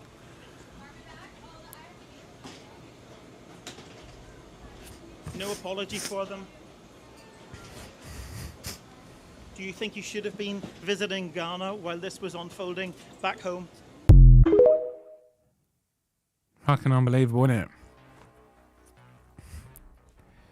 When you check on ex-friends' profiles for any signs of awakenings, but they're all doing that virus crap again. Yep. Can't go into it, can I? Because last time I tried to go into the virus stuff, I got a fucking strike. But yeah. They're trying it again. They're trying it again. I just jumped on X to see what was going on, and I tell you what, the people running this country are the gift that just keeps on giving for us comedians. Right, this Ivor Kaplan stuff. Listen to this. Last week, after seeing Ivor Kaplan and people like him on TV criticising the people raising awareness for the grooming gangs, I wrote this tweet and it pissed a lot of people off, especially Labour supporters. If you don't want Elon Musk talking about all the historic nonces and noncing enablers in the police, council and government in the UK on one of the biggest social media accounts in the world, then you're a bit of a nonce. And guess what? Turns out he's a bit of a nonce. Old Ivor Kaplan's just been caught by the old pedo hunters. And guess what? There's nothing about it in the mainstream media. Of course there ain't. You know what I mean? You ain't going to hear about it on the BBC until they try and find a way of it being about him being gay and us being bigots. There's absolutely nothing on there. But I'll tell you what will happen. Keir Starmer will stand up soon. He'll do a press conference about the whole thing and he'll brand all pedo hunters homophobic and the rest of us right-wing for it. So just remember, right, when he does, that Labour literally had a nonce defending their position on the child grooming gangs. And they got Lord Ahmed, who got recently done for bumming a boy. They got the Labour Party chairman, Peter McLaughlin, who just admitted bumming a boy. And you wonder why they don't want a national inquiry into noncing. Whatever you do, though, after watching this video, do not go and scroll on Ivor Kaplan's X feed. There's lads on there with their cocks out all over it. Mate, there's more lads with their cocks out on his feed than there probably is in Lily Phillips' inbox. He shared more fucking dick pics to his followers than Hugh Edwards has. And his followers include Angela Rayner, Rachel Reeves, David Lammy, wait for it, former Prime Minister Gordon Brown, and the fucking cherry on top of the cake, he's followed by the Crown Prosecution Service. You can't write this shit. Absolute fucking wrong-uns, a lot of them. Apparently Dapper Laughs has gone base now, but yeah, they won't do the national inquiry because it would absolutely destroy this Labour government. Because they're all fucking nonsense. They all voted against the inquiry. Couldn't make this shit up. The people pissed about fact-checking being removed are the same ones who believe men can have periods. Correct. Let me get this straight. You're saying that the major beverage companies, food companies, all of them, are bribing the scientists, bribing the regulatory agencies to endorse their formulas, their ingredients for food. When you bribe government agency, they don't like the word bribing. It's called lobbying. To say that they're good, say that they're okay. And in fact, those ingredients are meant to addict people to the foods that they're selling. It's the express purpose. I was shocked as a junior employee to see a list of names of professors from Harvard, from Tufts Nutrition School, from Stanford. And as a junior employee working for the food companies as a consultant, I steered money to those schools. The food industry funds nutrition research in this country 11 times more than the NIH. You are loath to find a nutrition researcher who's not directly paid with a direct consulting agreements bribes, and their research is predominantly funded by the food industry. I can tell you from working for this industry that that's not out of a philanthropic goodwill for unbiased research. Oh, I guess that's the end of the video. It's very famous. I'm surprised Dr. Phil hasn't been deplatformed yet because he's touching some subjects. Yeah, the food industry, of course they fucking bribe shit. They bribe the FDA, they bribe all the authorities. Big Pharma do exactly the same thing. They're releasing products with completely unacceptable side effects. They need to take it back to the research and development department to make it safer, but they don't. They just bribe the officials to let it go to get their profit. Oh man, the world is it's so bad. Because the other thing is, right, because it's happening, and when people find out, it's gonna cause mistrust in the things that do work. You know what I mean? Because obviously there are some medicines that work wonders. It helps you fight things, it helps you heal, it helps you live longer, it helps you be healthy. But it happens to be made by the same people who also put out shit that hurts more people than it helps because they've bribed the officials to allow it to pass the standards. And you end up growing a distrust for all of it. And that's the fucking problem. There's people out there that are going to get convinced that they have to avoid all pharmaceuticals because a chunk of it is dangerous and you shouldn't go anywhere near it. It's really dangerous, man. These fucking people, like the FDA and that, they have to maintain actual standards. And they never get audited. The same in Britain, they never get audited. The bribery, the lobbying, it all goes on behind closed doors. And then people get hurt with pharmaceuticals that should not be on the fucking market. But I'm just saying this. If I want to get, but yeah, you got to be careful, man, because there's stuff that works. A lot of it works. You know what I mean? Like if you get an infection, you take antibiotics, it helps fight the infection. People who don't get the antibiotics, they fucking die. Bob Marley died from a fucking toe infection. He died from a toe infection. He could have just had it cut off or taken some treatment and he would have survived. But he died.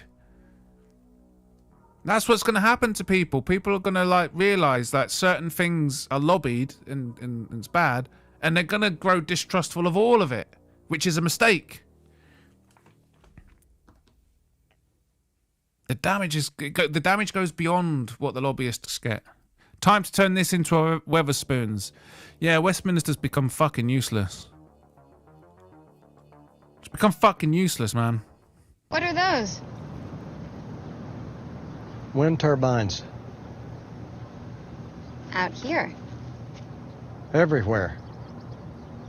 Green energy starting to push out the oil industry? Let's go. I'm going to show you something.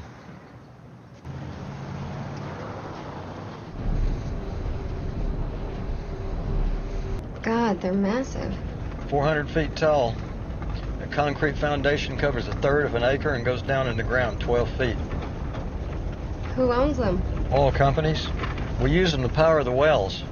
There's no electricity out here. We're off the grid. They use clean energy to power the oil wells? They use alternative energy. There's nothing clean about this.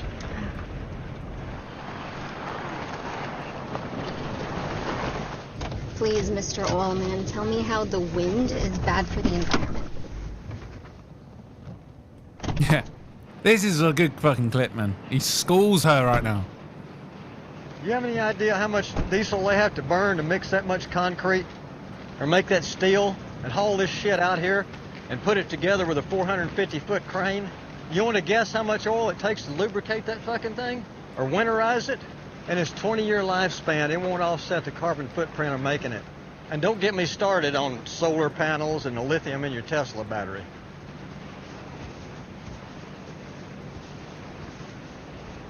And never mind the fact that if the whole world decided to go electric tomorrow, we don't have the transmission lines to get the electricity to the cities. It'd take 30 years if we started tomorrow. And unfortunately for your grandkids, we have a 120-year petroleum-based infrastructure. Our whole lives depend on it. And hell, it's in everything. That road we came in on, the wheels on every car ever made, including yours, it's in tennis rackets and lipstick and refrigerators and antihistamines, pretty much anything plastic. Your cell phone case, artificial heart valves, any kind of clothing that's not made with animal or plant fibers, soap, fucking hand lotion, garbage bags, fishing boats, you name it. Every fucking thing. And you know what the kicker is? We're going to run out of it before we find its replacement. It's the thing that's gonna kill us all. As a species. No, the thing that's going to kill us all is running out before we find an alternative. And believe me, if Exxon thought them fucking things right there were the future, they'd be putting them all over the goddamn place. Getting oil out of the ground is the most dangerous job in the world. We don't do it because we like it. We do it because we run out of options. And you're out here trying to find something to blame for the danger besides your boss. There ain't nobody to blame but the demand that we keep pumping it. There you go. Some predictive programming for people. That was on a TV show, man. But it's so fucking true. I think, well, I can't remember what it was on a Tesla, that the amount of mileage you have to do. The amount of mileage you have to do in a Tesla, I think it was 70 or 90, something about before it even begins to offset the carbon and the environmental damage of making it, it doesn't even do that mileage. You have to do, because by the time you reach that point, you then have to replace the batteries, which then basically resets it. But Teslas, over their lifetime, they don't actually make any impact on the environment. They're just as damaging as any other kind of fucking vehicle. And the wind turbines, as you just said, like the carbon footprint doesn't even offset the carbon footprint created making it. And he's right. Again, it's so spot on. It's predictive programming. If this really was the future, the governments wouldn't have to be funding it, because the corporations would just be building them. Like, the corporations would build them because it would be the path of least resistance to profit. It's just dogmatic nonsense. Dogmatic nonsense it is. No worries, the smelts are fine. Yeah. California burnt down because that little tiny fishy. Little tiny fishy. It's fucking ridiculous. What a Come up to the mic and call me a racist to my face, or are you an intellectual coward and want to shout it from 30 feet away? Come on up. Come on. Call me a racist. You are a fucking racist who does not have accurate statistics or facts. You are not a gender scientist. You cannot speak on that because you cannot understand. What percentage of murders do blacks commit in America? We shouldn't justify you being here by giving... Look at him. He's a walking STD, which is surprising because he's a virgin. ...an audience. You do not speak accurate facts. What have I said that's not factual or not true or anything that I've said that's racist? Name one thing. Yeah. Black people are 13% of the population, and they commit 50% of the murders. You can look it up. Over, please. Wait, you. What's your source? The FBI. No. What's your source? What's his source? Why do these spastics always go up against Charlie Kirk? He's too informed. Department of Justice. You look it up. Anyone can look it on your phone. It is a fact that blacks have a disproportionate amount of the violent crime in their community. Why do you think that is? I'm not here to debate with you because I... There we go, the cognitive dissonance. So what does a lefty do when cognitive dissonance comes in?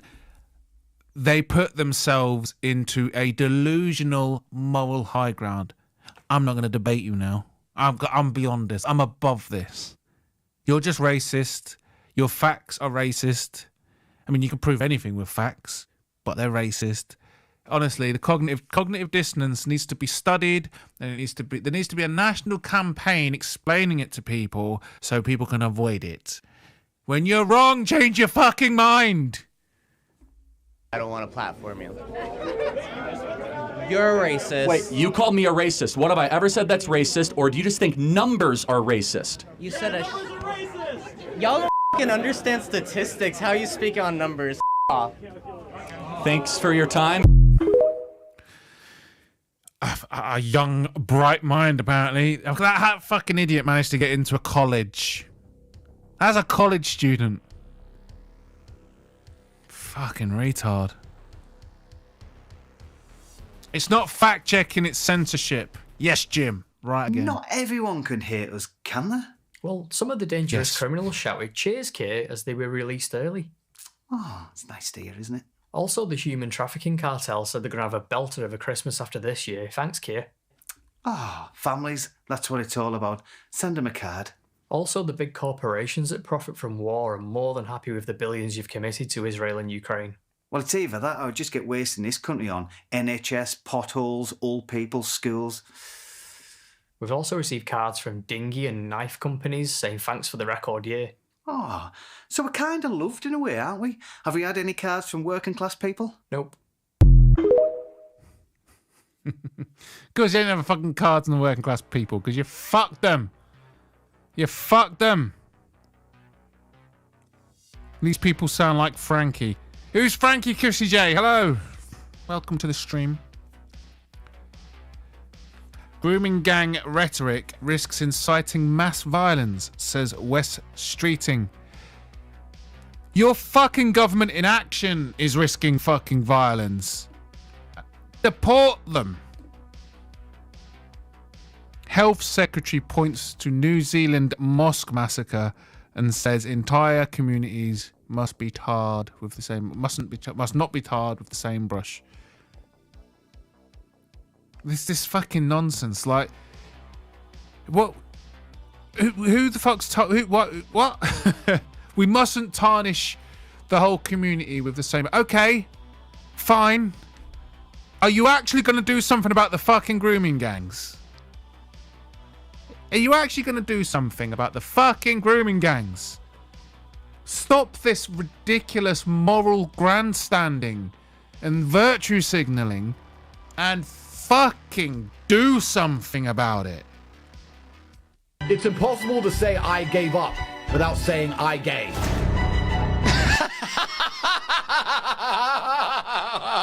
We're all just going to have to accept that the world's different now. I'm just going to... It's impossible to say I gave up without saying I gave. Oh, well, no, you can't fault the logic. Fucking Andrew Tate. He's not... It's like Kanye West. It's like him running for Prime Minister, like Kanye West running for President. It's a joke. No one's going to vote for him. Andrew Tate! Imagine what he'd do as Prime Minister. He'd bring in mandatory push-ups. Every kid would have to do push-ups every day. I mean, that's probably not a bad thing, but my God. Oh, man. I hope he does run. I hope he does run. It'll be funny. Because you'll get to see him on the campaign trail, and it'll be comedy gold. The guy's a fucking idiot. It'll be comedy gold. Fucking hell. Andrew Tate is one of these fucking grifters, isn't he? He gets his attention by speaking about the banks and stuff, which is all true. The banks run the world. They're corrupt. They fund both sides of the war. There is a matrix that sort of that owns the world. We live in this matrix, the money supply system. But then he goes weird with it. And now he's pretending to be a Muslim. Oh, Andrew fucking Tate. What a dickhead. Imagine living through the last 5 years now, and still not being the slightest bit suspicious. Too fucking right, Bart Simpson. How the fuck do you get to this point and not have at least a little bit of suspicion? Me refusing to affirm your delusions is not a form of violence. Mate, Jim is just fucking bringing the facts tonight. Fucking love Jim. Okay, Predator. Reddit banned the word groomer because it's hate speech. And 24 hours later, the community came up with a new word. Yes, because Reddit mods are basically a pedo cult. Oh, how many Reddit mods get found out to be fucking sex pests and pedos and fucking rapists? It's like a fucking left-wing utopia, the fucking Reddit mod community. Of course they're going to ban the word groomer. Okay, Predator. Toughness scale. Wood, moderately tough. Steel, tough. Diamond, very tough. A terrorist ID. Fucking indestructible. It's funny that, isn't it? The passports always seem to survive. After that Tesla bombing outside Trump Tower, everything was blown to shit, but the passport survived. After 9/11, the plane flew in and literally disintegrated in a fireball, but the terrorist passport survived. Fucking can't make it up. The true cost of what mass migration has inflicted on the UK. Foreigners living in the UK are 3.5 times more likely to be arrested for sexual offences than British citizens. That's odd because all the campaigns highlighting the issue of sexual harassment look like this. The top arrest rates by nationality. Now Keir Starmer essentially said that anyone concerned about grooming, exploitation and rape of young girls is basically just a far-right bigot. They want to jump on a bandwagon of the far... It's not a fucking bandwagon, you cretin! We want our fucking young girls to not get raped, you absolute fucking spastic! Do something about it! Fucking do something! They still haven't done anything. They haven't done anything. Fucking hell. This fucking cretinous creature who's running our country right now. Fuck off, Keir Starmer. Fuck you. You absolute fucking cretin. Right. Despite in some cases literally finding the DNA of the accused in the victim's underwear. When Labour councils were directly involved in covering up the scandal from the late 90s onwards, the government thought preserving the image of the UK as a successful multicultural society was more important, can no longer be denied. Mass migration has made the UK increasingly unsafe for women and girls. Spot on as always, Paul Joseph Watson. He's very, very rarely wrong. Multiculturalism is a fucking lie. It's a weakness. When you move to another place, you adopt the culture. Multiculturalism is divisive and destructive to every country that tries to adopt it. The Roman Empire adopted multiculturalism and it collapsed shortly afterwards. Multiculturalism breeds nationwide self-loathing for the nation. The Roman Empire adopted multiculturalism. It became really liberal with its citizenships. It grew resentful of its own identity and became weak. And then the Germans fucking came in. The Germanic tribes came. I can't remember what they're called. It was the Germanic tribe. They sacked Rome. There we go. The end of the Roman Empire. Multiculturalism destroys everything. It's a lie. It's a weakness. There has to be a dominant culture. There has to be. A country and a culture are one in the same fucking thing. When you draw a border, what happens inside that border has to be a culture. And when you move into that border, you adopt that culture. If you don't like it, you fuck off somewhere with a culture you do like. Fucking hell, I'm getting triggered tonight. I'm getting really triggered tonight. The inaction and nonsense is doing my head in. There we go. Just stop oil, idiots. Can you believe that? Charles fucking Darwin's grave. They fucking spray painted over Charles Darwin's grave.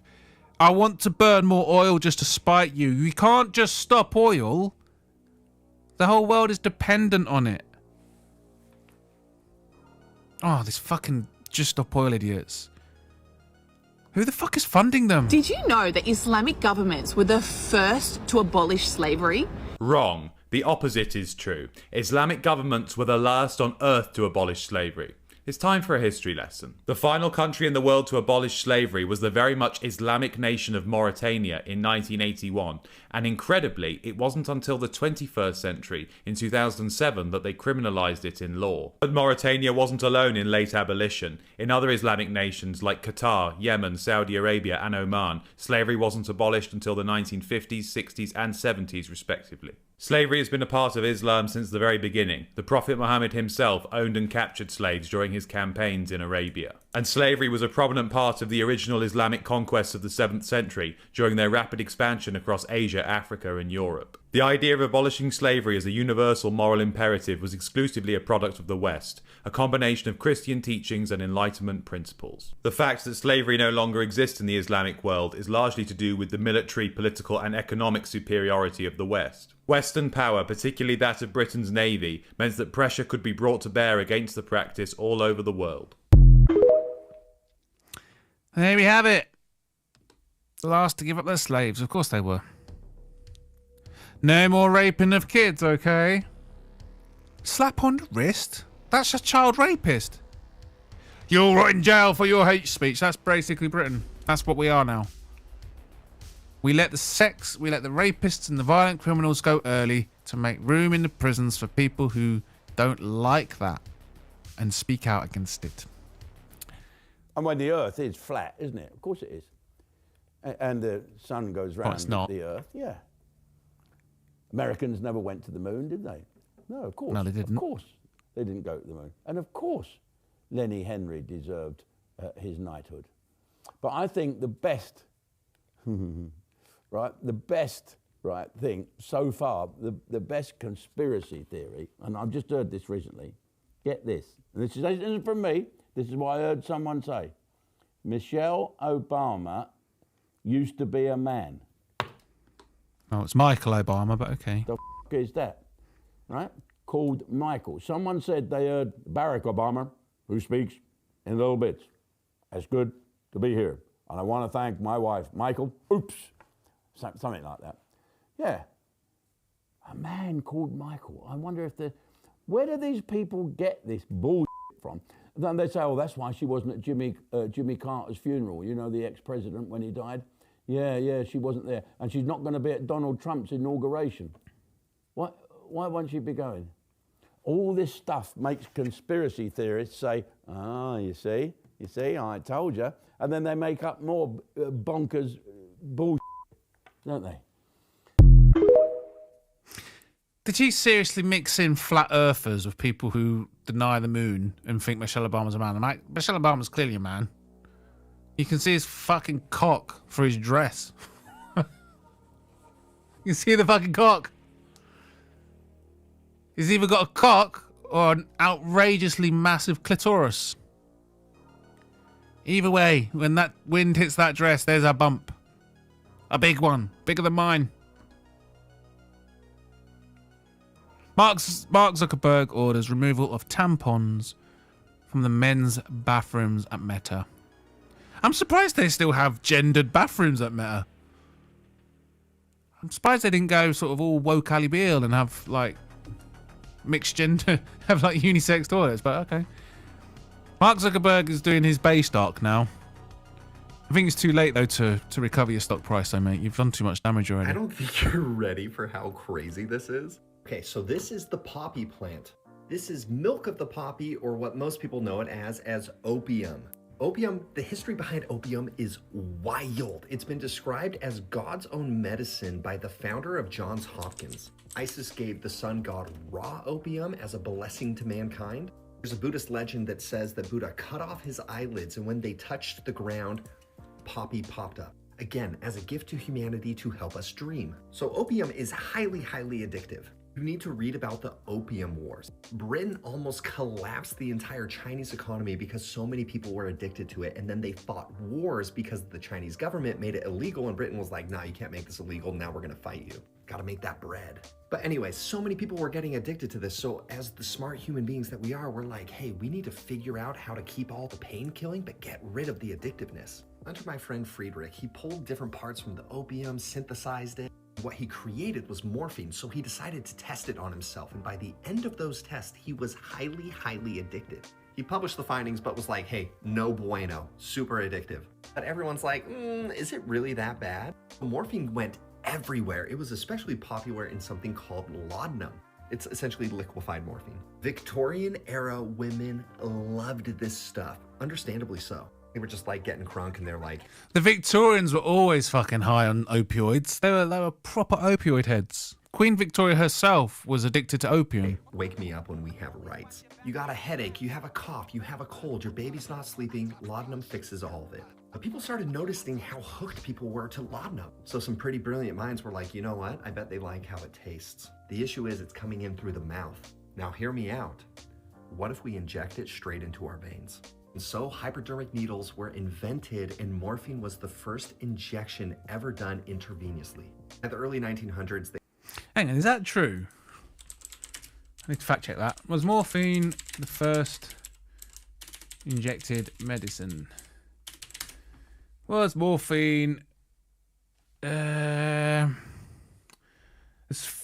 far as known, morphine was the first drug to be injected. Okay. Okay. Carry on. They estimate 1 to 3% of the entire US population was addicted to this. So we put on our thinking caps. We're like, okay, we used morphine to fix opium addiction. I bet we can play around with this and fix morphine addiction. There was a scientist, Heinrich Dressel, and I don't think you guys are ready for this. He was from Bayer, yes, the heart medicine, aspirin. So he was like, we've only been looking at natural solutions. What if we synthesize something? And boy, did he. Okay, so he makes something and he tests it on some animals and some people, and they love it. He literally tests for a week or two and then goes to a conference and announces, we did it! We solved the issue! We created the miracle drug. All the benefits of pain killing, no addictive properties. It went everywhere. It was available over the counter, and that thing was heroin. Yes, heroin. I need you to understand that at that time, you couldn't even get aspirin over the counter. But this was everywhere. Oh, got a little bronchitis? Give me some of that heroin. Oh, baby, you look sick. Here's some heroin. Oh, you got a tummy ache? Let's get you some heroin. Obvious with time, people figure out like, no, this was not a solve. Now everybody's addicted to heroin, so we need to make something to help them with their addiction to heroin. And then it just keeps continuing. Codeine, hydrocodone, oxycodone, diluted, methadone, tramadol. It's just, it is insane. It is insane to me. And one common piece throughout the entire thing is every time something new is introduced, it's always, it's not addictive, guys. Don't worry, it's not addictive. If you haven't seen it, you should watch the series Painkiller. It's all about Purdue Pharmaceutical and OxyContin and how much money they made from it. Shines a light on the machine behind the opioid OxyContin's epidemic. so bad. So many people battling these addictions. Society I'm sure it does so something, but it's reframed really the way that we addictive. treat people with addiction. There is nothing wrong with them. They are victims. They are victims to a machine that is broken. This is you. There is nothing wrong with you. You got this. I love you. W Stream Bodach. Thank you very much, Gaz Ninja. It's a quiet one tonight. I'm just ranting at things. Elon buys X. X is the media now. X is the media now. X prevents a horrible bill from passing. Oh, God. I'm so glad we got an Elon Musk. I don't trust Elon Musk. He never speaks out against China. He made most of his wealth through weird government contracts.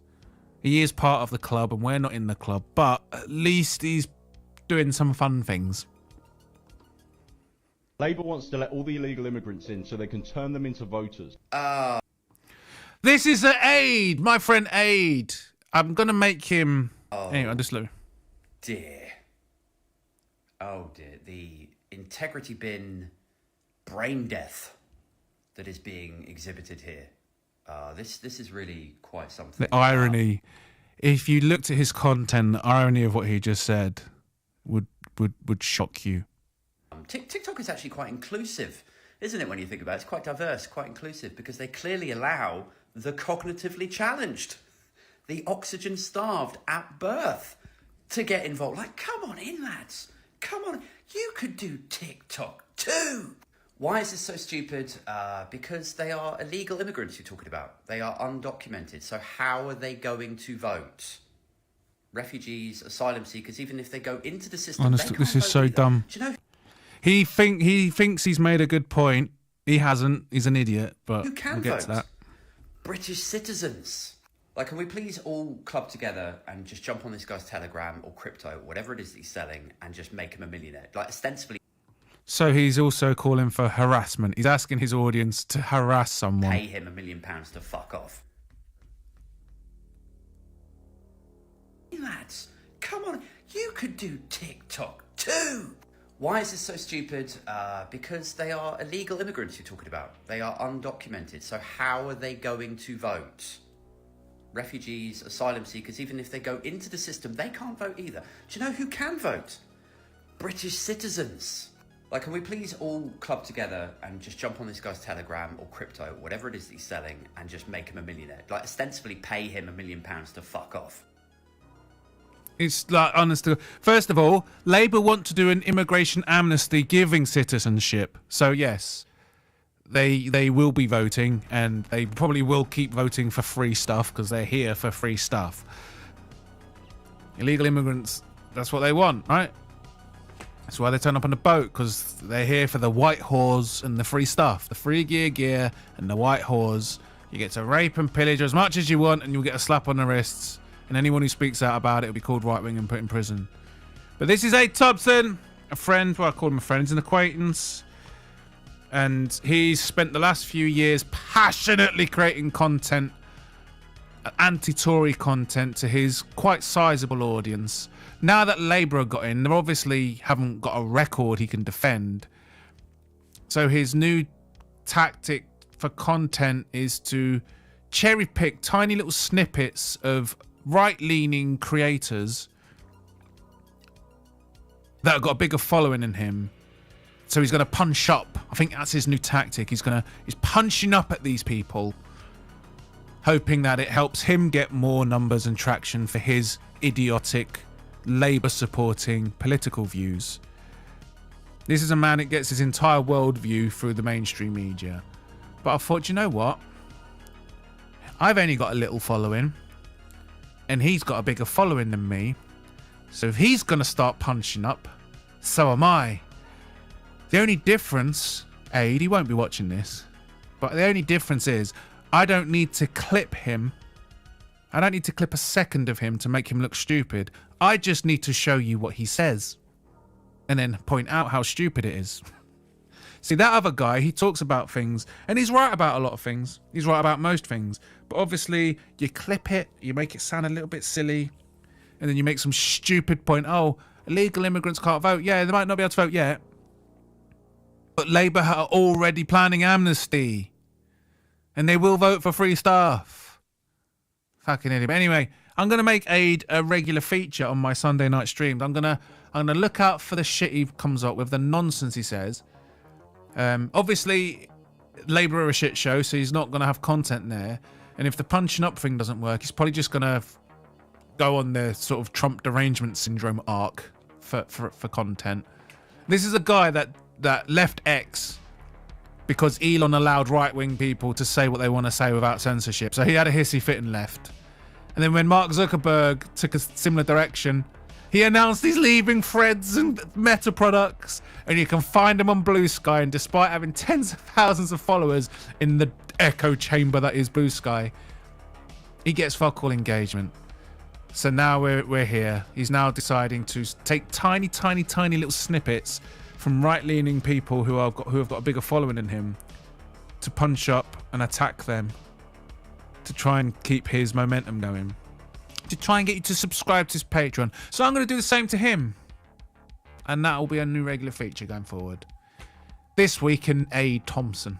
I'm just gonna, and I don't need to clip it. I just need to show you what he says, because he digs his own hole. But the fact that he actually thinks that he is in the position to be judging the intellectual challenges of others is laughable, considering that he's a Labour supporter, and after the first 6 months of the shit show that they are, he hasn't been like, oh shit, I was wrong. I was wrong. And maybe I should change my tune. He's doubling down. Well, yeah, we'll be following Aid Thompson. He'll be a regular feature on the stream going forward. The world needs to know. The world needs to know this idiocy. And he's really good at summing up the mainstream media view. Whenever you hear him speak, that's basically what The Guardian thinks. Anyway. I'm going to punch up too, Aid, if you're listening. You won't be, but if you are. I'm also going to punch up. I'm going to punch up at you. I'm going to use your stupidity and your ridiculous, out of touch, liberal, inner city, nonsensical politics. I'm going to use that as content. I'm going to use you as content the way you're trying to use those above you as content. Anyway. And he called for harassment. Feel free, if you watch the Bodach Show, feel free to jump on Aid Thompson's TikTok and whatnot and point out the idiocy of his views. Because God knows he needs the engagement. His engagement has gone down a fucking cliff. It's gone down a fucking cliff. Imagine having tens of thousands of followers and you can barely get a reaction on most of your videos. If I found myself in that position, I'd probably consider what I was saying to my audience. You know what I mean? Maybe you're wrong, Aid. Maybe you're wrong. Mark Zuckerberg removes transgender and non-binary themes from Meta's Messenger. I don't actually agree with that. I don't really like that movement. I think it's toxic and divisive. But if they want to wave the little flag and the emojis and whatnot, I think they should still be allowed. You know what I mean? So just remove it. It's a bit harsh, Mark. But you are on your based arc, so I guess it's to be expected. Billionaires when money and power doesn't satisfy them anymore. Young boys. Exactly. Fucking satanic pedo cult.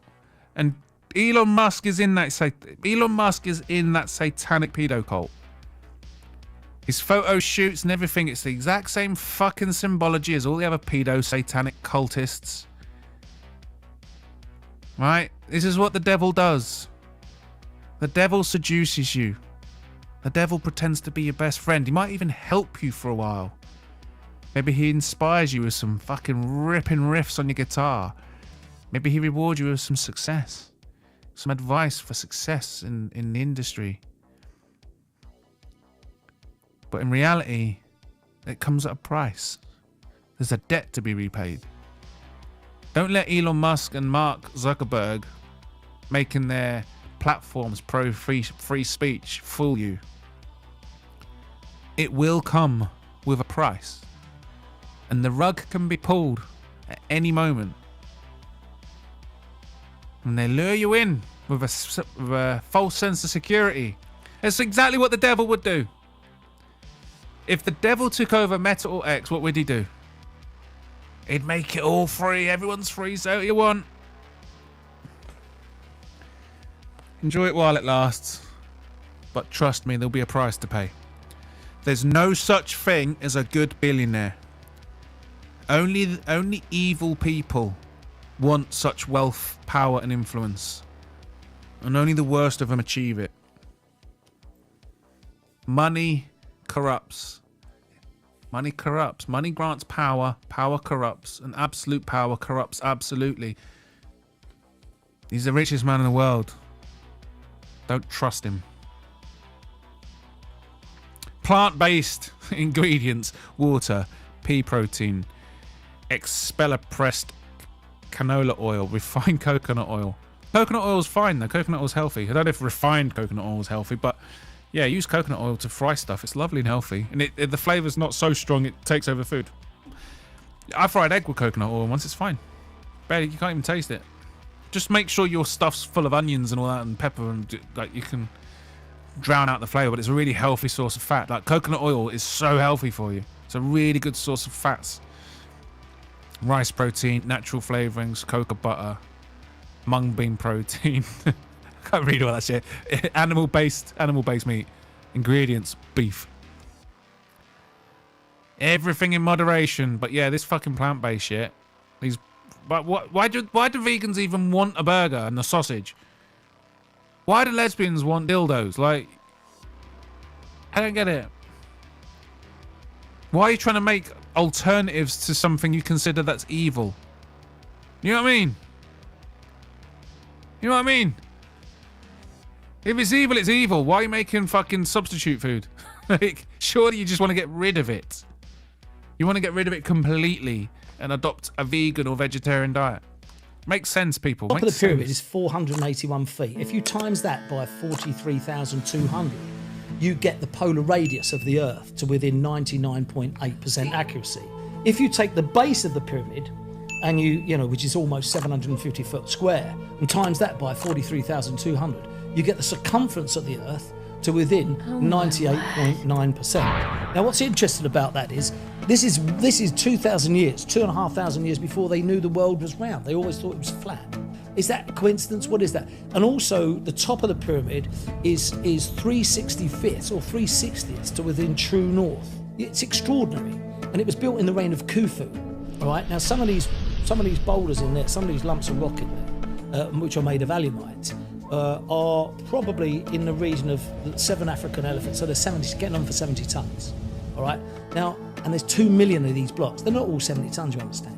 Within daylight during Khufu's life, they'd have had to lay each block every 2 minutes. It's impossible. It's impossible. No matter what anyone tells you, how brilliant the Egyptians were, it's impossible. We couldn't do it today, with the technology today. And you wouldn't laden yourself with making something within 3/60th of true north, lined up by the stars or not. It's complete nonsense. So someone built those pyramids, but it weren't the Egyptians, and I'm convinced. And that's what I'm going to find out. Wow. Fucking Bradley Walsh getting involved in the ancient fucking civilization stuff. Fucking Bradley Walsh! What qualifies you? Graham Hancock has spent his entire life studying this, and Bradley Walsh is in. Walsh is in, the TV presenter Walsh is in. I'm gonna go and find out.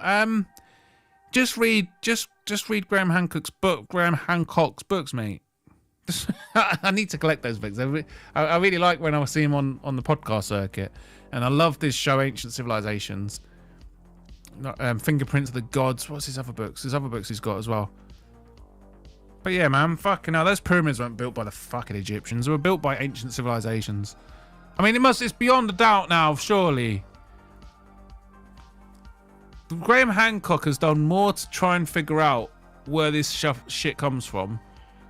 And obviously he hasn't proven where they come from, but what he has done, Graham Hancock, what he's done is he's proven that everything we know and what we get taught by Egyptology is bollocks. Them pyramids were built millennia before the fucking Egyptians. There's fucking water erosion on it. There's water erosion on it. Like, they were built before the Younger Dryas.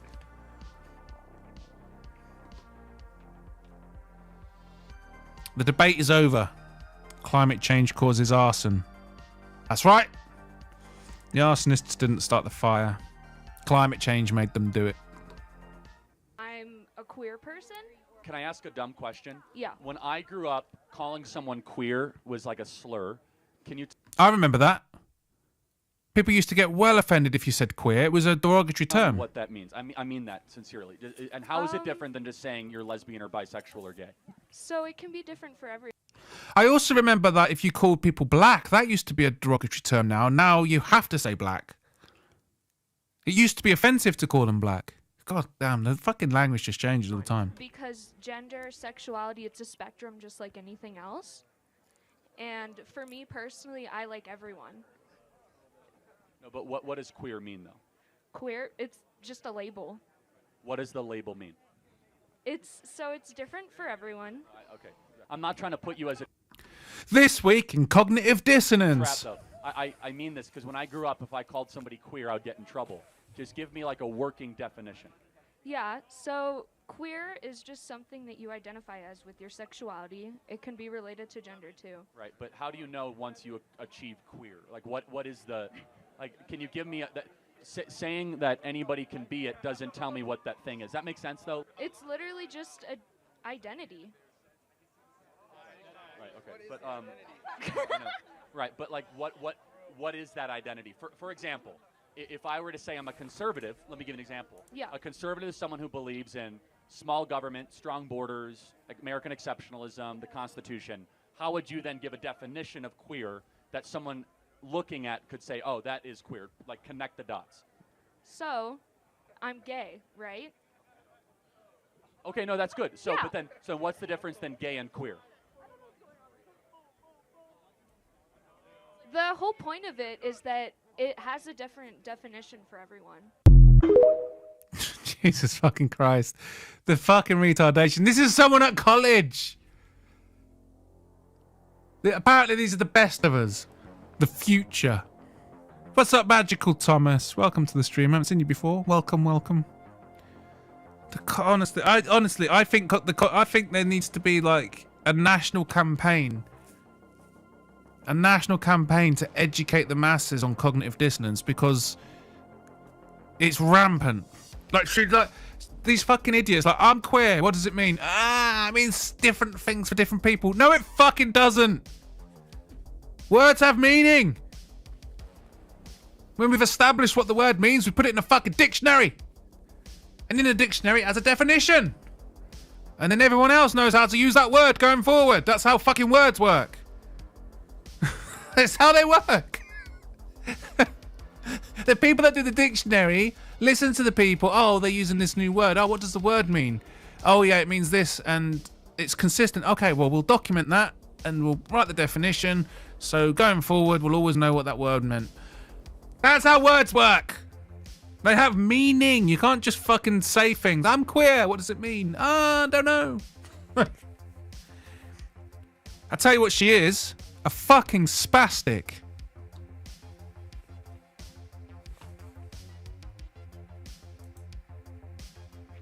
Them. How big of a conspiracy theorist are you? Hear me out. Isn't it weird though when you see all these fucking fires and stuff? All the buildings with blue roofs survive. Would it have anything to do with the energy weapons made by the military and how the blue light spectrum kind of counteracts the effects? Or is it just a complete coincidence that all the houses with a blue roof survive? Isn't it weird how in the places in Russia, was it Russia and Ukraine, they've also got in an awfully weird habit of painting things blue. Almost like someone's up in the skies using certain technology to set things on fire, to fuck the Russians up and to fuck the Ukrainians up and whatnot. Put your tinfoil hat on, people. Paint your roof blue. It might help you survive World War III. Blue is invulnerable to lasers. Well, it's the blue. The way the blue is it's the spectrum, isn't it? Like because obviously the energy beams, and people think you're mad. It's true. The military use them. They've been using them for a while. We now have lasers that track and destroy missiles in the air. High intensity energy weapons exist. It's a real thing. It's not tinfoil hat stuff. But it's light at the end of the day, and apparently the blue spectrum reflects it in a way that it doesn't. When it hits the blue, it doesn't burn. And it's true, like you can use it with a magnifying glass. Blue things don't burn as easy when you use a magnifying glass. It's like it's basic fucking physics. Paint your roof blue, and then the energy weapons won't be able to burn your house down.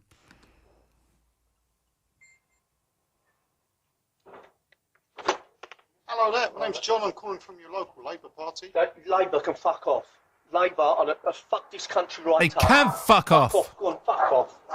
Fucking Labour, all they've done to this country, all they're for is fucking Muslims and all the shit.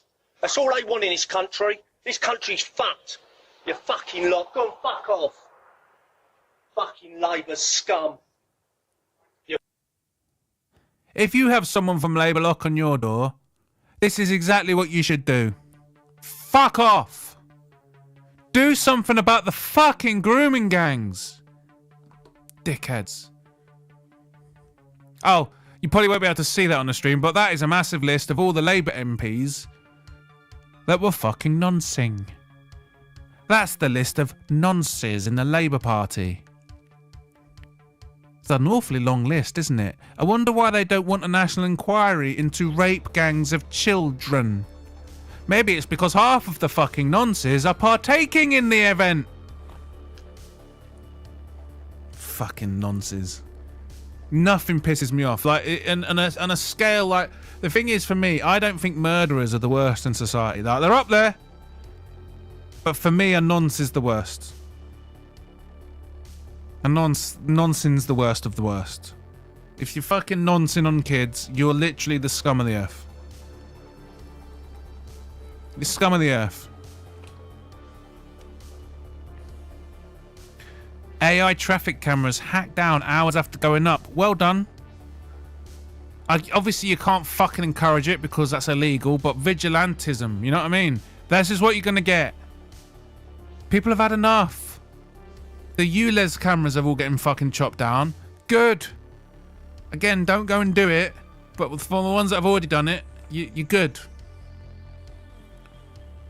This fucking Big Brother society we're creating. You can't fucking do jack shit now about getting fines every time. You've got fucking...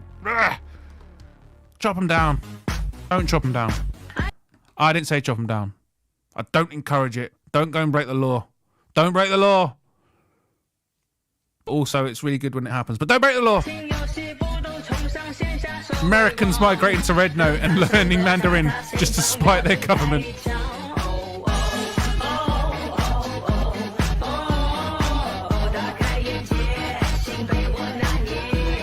Americans.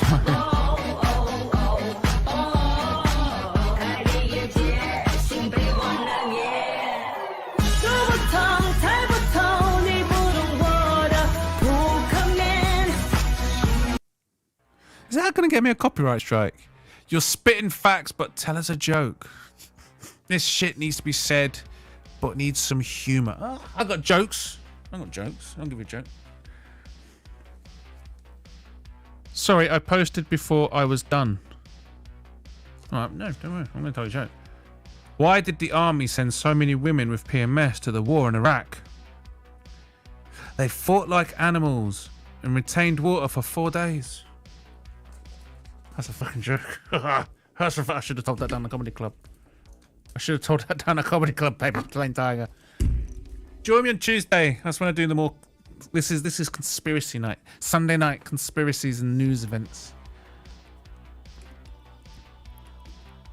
Whoever put the S in fast food is a marketing genius. Yes, fat food. I've just realised the time. I need to fucking crack on. Oh, that's the end of me. That's the end of the things. I'm going to move on to some bro code moderating. Let's do some bro code moderating.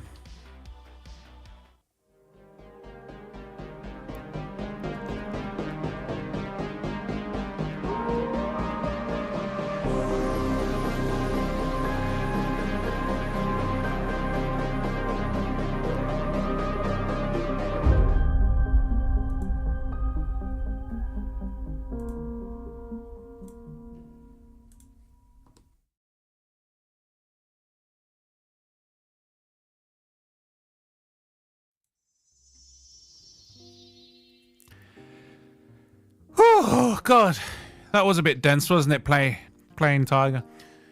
The knowledgeable Fisticuffs. It is quite hard because the last few weeks it's been about grooming gangs and shit. So it is quite hard to be humorous. But on Sunday night we also do bro code moderation. This is the brocode.org. Brocode.org. It's a website I built many years ago. It's the legislative process of developing the bro code. So you can, if I quickly show you through the bro code, you can sign up and you can suggest a bro code, and if people like it, you vote for the bro code to go in, and if it gets in, it becomes part of the official bro code. But it doesn't stop there. If you think, oh, that's a good bro code, but I can think of a better way to word it, you can go to amend, suggest that better way to word it. Like I think the best example is the original. So the original is obviously bros before hoes. bros before hoes, but the community, as limited and small as it is, decided that they wanted to define a hoe. So somebody suggested that we define the hoe. It became the more popular one, and it became part of the actual bro code. So yeah, I really want to try and get this website going. It's been there for years, but it's never kind of caught on as well. But yeah, you can suggest and help shape the bro code. There's also a printer-friendly version. Print it off, stick it around your office, make sure people know the rules. Carry on, good. I will paint up. Thank you very much. But yeah, this is the bro code, and I have to moderate it. I need to moderate it before I go to bed for the week. Doesn't get much activity, so we got a comment. So a bro always offers his bros a drink when getting one for themselves. That's a good code. Oh, you got to rate it. You got to rate the codes. Unless he does not have enough to buy all his bros a drink. You don't go. Why are you going out with your bros if you don't have enough to buy your bros a drink? Stay at home, save a bit, join another night when you can afford it. If you can't afford to buy your mate a drink, you've got money problems. Like, that suggests you're struggling to pay your bills. Why the fuck are you going out? Stay home, sort your life out. I think that'll be about it. Oh, no, we've got another one. If a bro is interested in another bro's stepsister, it is allowed. L. Ah. Well, I got to reject that one because the grammar's fucking nonsense. What kind of fucking name is this? If a bro brings food to the table, they must take the last bite. What? I mean, it's fine, but it's a shit code. When a bro brings food for everyone, the bro who bought the food must get the last bite. Well, I'd say if you bought the food, you get dibs on the big bit, but whatever. Is there anything else? Oh, we got some more. Oh, this guy's been prolific. When a bro brings... Oh, I've done this one already. Oh, no, I forgot. I got to collect acceptable. If a bro likes another bro... I've done this one. I forgot to press acceptable. I think that's it. No. Wait, is this a different... That's a duplicate. If a bro likes another bro's stepsister, they're allowed to smash the... Fucking hell. This guy... the guy obviously wants to fuck his fucking mate's fucking sister, right? Wait, did that... Let me just check that. I don't want to end up with the same fucking... Review the latest first. When a bro's food... That's a good one. Anyway. It's also got a subreddit. I really wish the Bodach Show had 1,700 members. Because I don't. But we've got someone we need to help out right now. The other thing with this is the grammar is always fucking awful. The grammar gets a bit silly. So, what happened is me and my friend was in college sitting around, and there were two girls. Both were hot, but one was cute. Both were hot, but one was cute. Okay? Like typical girls. Pair one is much hotter. Well, sorry, I'm gonna start again. Honestly, if you're gonna come and start the bro code, can you like type in coherent sentences with full stops and stuff? Is there a full stop anywhere here? Look, I think that's one long fucking sentence. Oh god, let's give it a go. Right.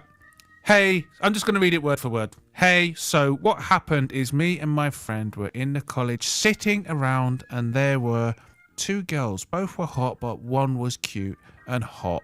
Both like typical girls. Pair one is much hotter. Me and my friend, my best friend. You can say no. Fucking hell. Learn English. That's outrageous.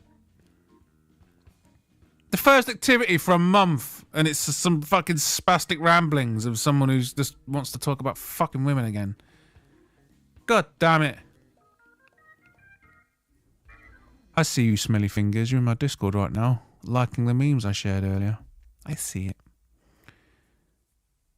Alright, it's fine when we... Alright, we haven't moderated this one yet. Would I be wrong to go after... It's always about a fucking girl. Oh my god, what the fuck is wrong with you? Would I be wrong to go after a girl I was helping a bro with as a wingman? Yes! Yes, you would be wrong, but let's read anyway. I was out at the bar last night with 2 bros.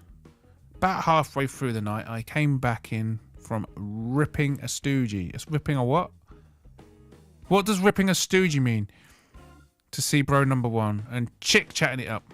Oh, fucking hell, the grammar. I'd like some articulate people to join my subreddit, please, and give me some actual fuck. Honest to God. I was out at the bar last night with 2 bros. About halfway through the night, I came back in from ripping a stoogie to see bro number 1 and the chick chatting it up. I'm not really in the market at the moment. I do a little window shopping, but that's it. He window shops. That basically means he's a sex pest and he looks at women. He just looks at them from a distance in a really creepy way. I'm just window shopping. It's the white sweetheart. I'm just window shopping. Don't be nervous. I'm just staring. I'm window shopping. And bros had some bad luck recently with the ladies. All that to say, I was happy to see bro chatting. Okay. And the chick was looking interested in my boy. When she stepped away a second, we took a huddle and game planned. Because you have to, I mean, what the fuck? They huddled around and developed a game plan to conquer the woman. Just be yourself, mate. Just be yourself. And if they like you, they like you. If they don't, move on. I told bro I'll take wingman position. What's the wingman position? Fucking hell.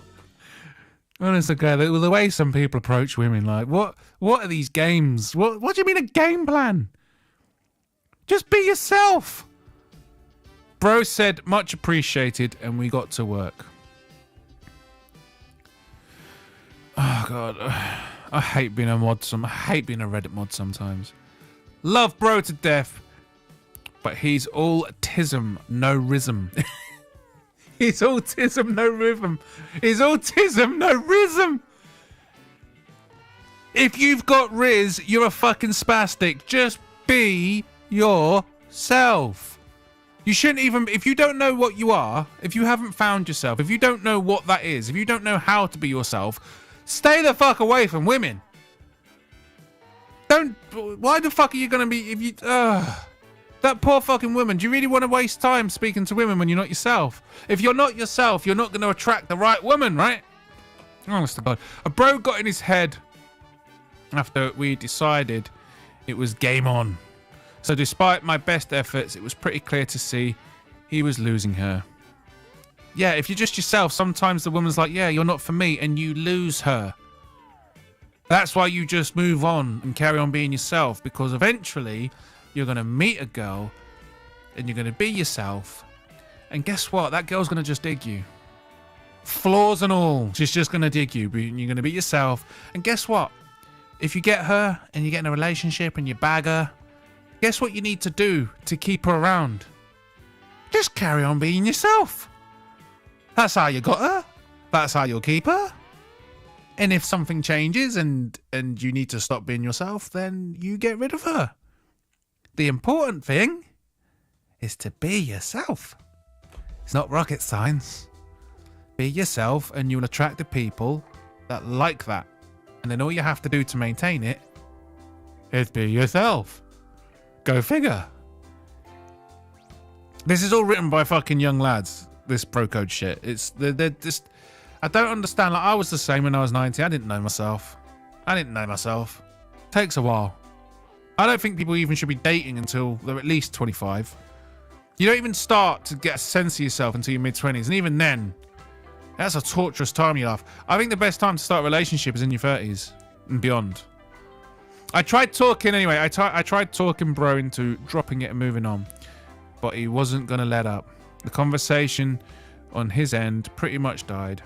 I'm pretty good at keeping things going. In my opinion, I'm a damn good wingman. Well, you're not a good wingman, are you? Because he's lost interest in the girl, but okay. But bro wasn't giving me much to work with. Okay, that's a fair point. Things took a turn. I was a little too charming, and she started at me. Started after me. Started after me. I don't want to get it. I swear to God, I only wanted to help bro. I absolutely was not trying to swoop. That means he was trying to swoop. We kept chatting a bit, and one of her friends joined us, and bro picked up a little with a bigger group. And bro, oh, this fucking grammar.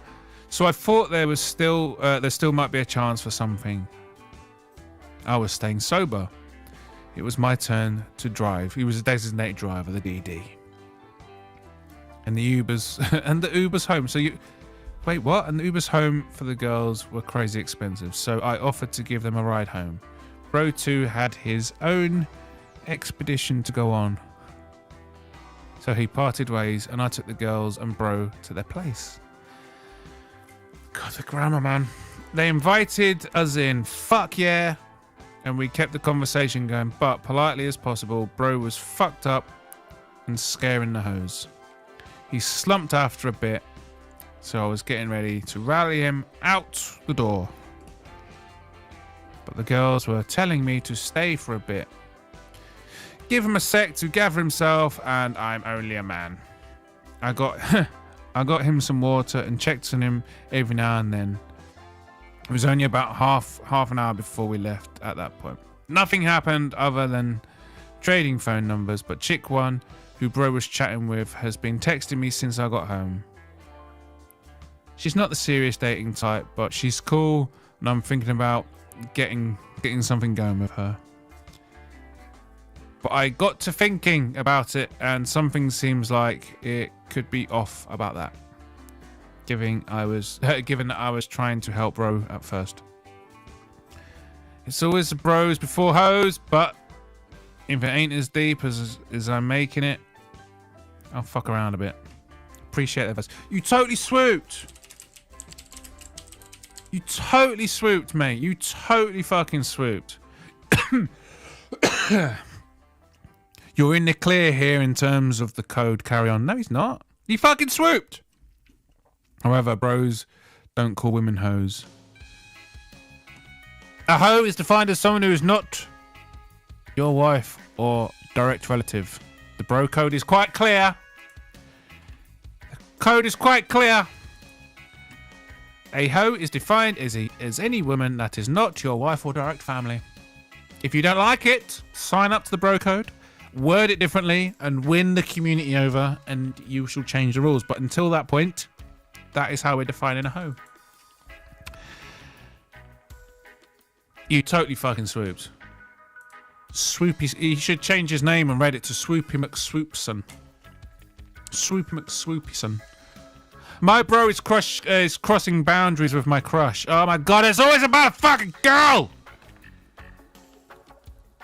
Why can't it be about sports? No one ever asks about sports. Who's the best football team? Who's the best football player? No, let's talk about fighting. Who's the best fighter? Let's talk about man things. It's always about a fucking girl. Someone, for the love of God, please sign up to the bro code and steer the conversation to man things. Technology, computer games, cocktails, mixing shit, how to get fucking drugs. It's always about a fucking girl. It's boring. Oh god, it's so boring moderating this fucking subreddit. Please, if you're listening, sign up and help me out. Sign up and say something interesting and not be about fucking women. My bro is crossing boundaries with my crush. I've been having some issues with my bro, and I could use some advice. There's a girl at work I have a crush on. Because there was a fucking crush, there's a fucking crush. And I've been telling my bro about her pretty much every day. We planned an event where he got to meet my crush. During the event, I wanted to buy her an ice cream, but my bro stopped me, saying saying that I shouldn't be paying for her ice cream because she would expect me to pay for other stuff later on.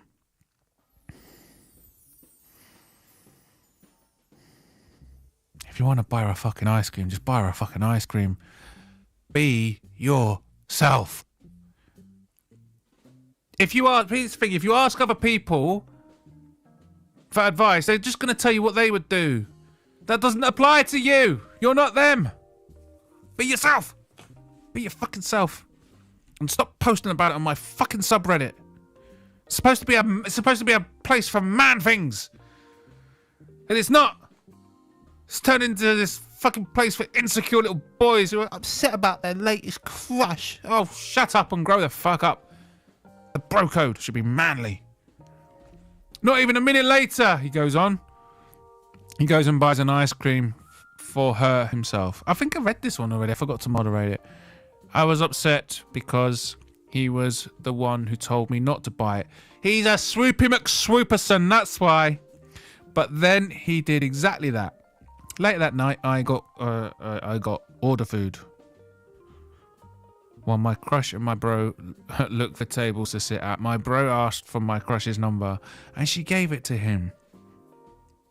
What bothers me most is that my bro has repeatedly said he has no interest in dating her, yet he's doing things like this. Any advice on how I should approach it? I think I've already commented on this. Yeah, I have. Throw this bro into the sea and pray a shark finds him. I did this one last week. I forgot to press the mod. Alright, let's do one more. So that's just gay bro code? What's this? Gay bro code. So I broke up with a guy. Gay guys can be in the bro code.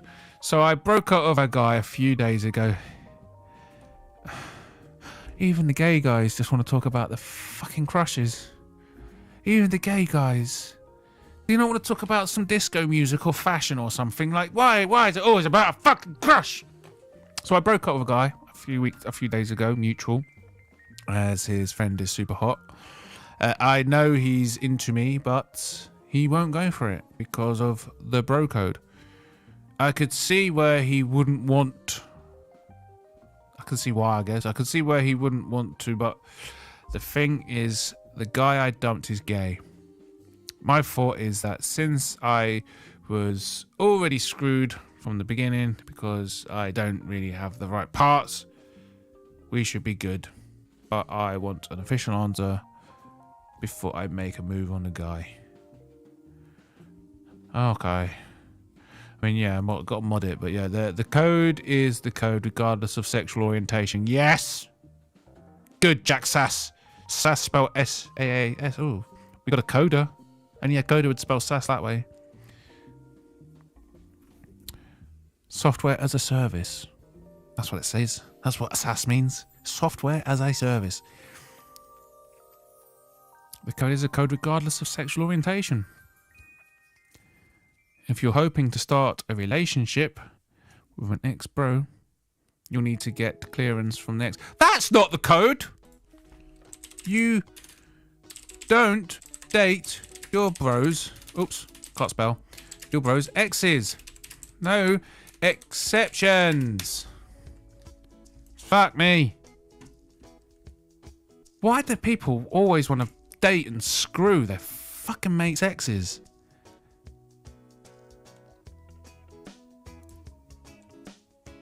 This seems like the right place to ask.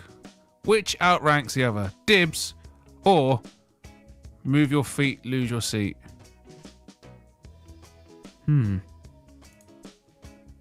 That's a good question. This is what the bro code is all about.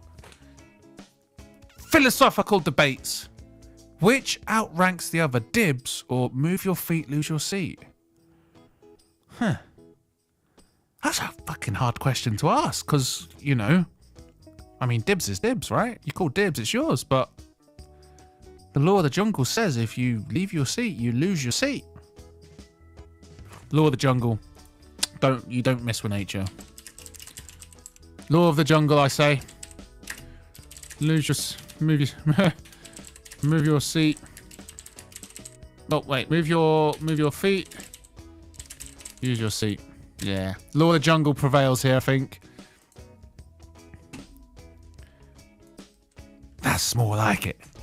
This is what I want. Sign up to the bro code and provide me more. Provide me more of that, please, to moderate. Complicated situation. Oh, God. It's going to be about a woman again, isn't it?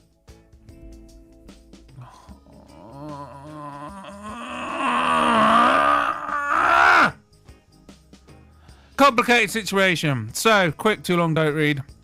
I live away from my friends because of work.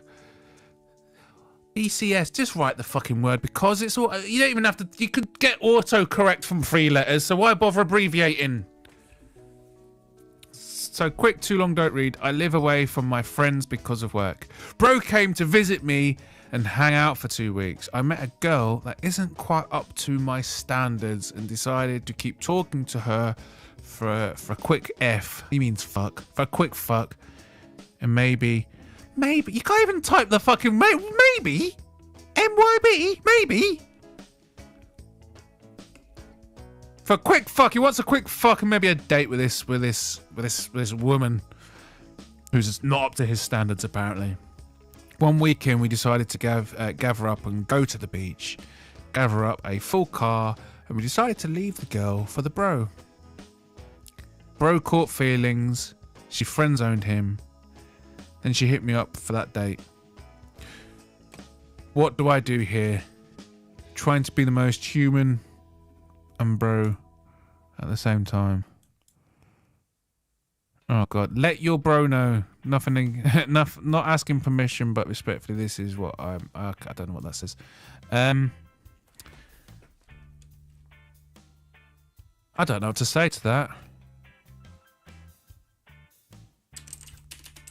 Stop sharing. How do you spell punani? Punani. As I spell it, I don't know. Punani. Okay, punani. It's yucky. So, stop sharing punani with your bro. It's yucky. Okay, I can't think of a better way. Okay, this. Well, it's always about women. Based. Thank you, plain tiger. All right, let's do one more. Let's do one more, and then I gotta go to bed because it's 1 o'clock in the morning. Can a stud be a part of the bro code? What's a stud? Me, 30 male. This isn't a fucking Lonely Hearts ad, mate. Me, 30 male, and my stud friend, 32 female. Been arguing this for the longest. She says she's tapped into her masculine energy. Is it possible that she can be a part of the brotherhood, or is a certain stipulation that a female just can't relate to? Please state supporting details on why not. Women can be bros, mate. But you don't F them.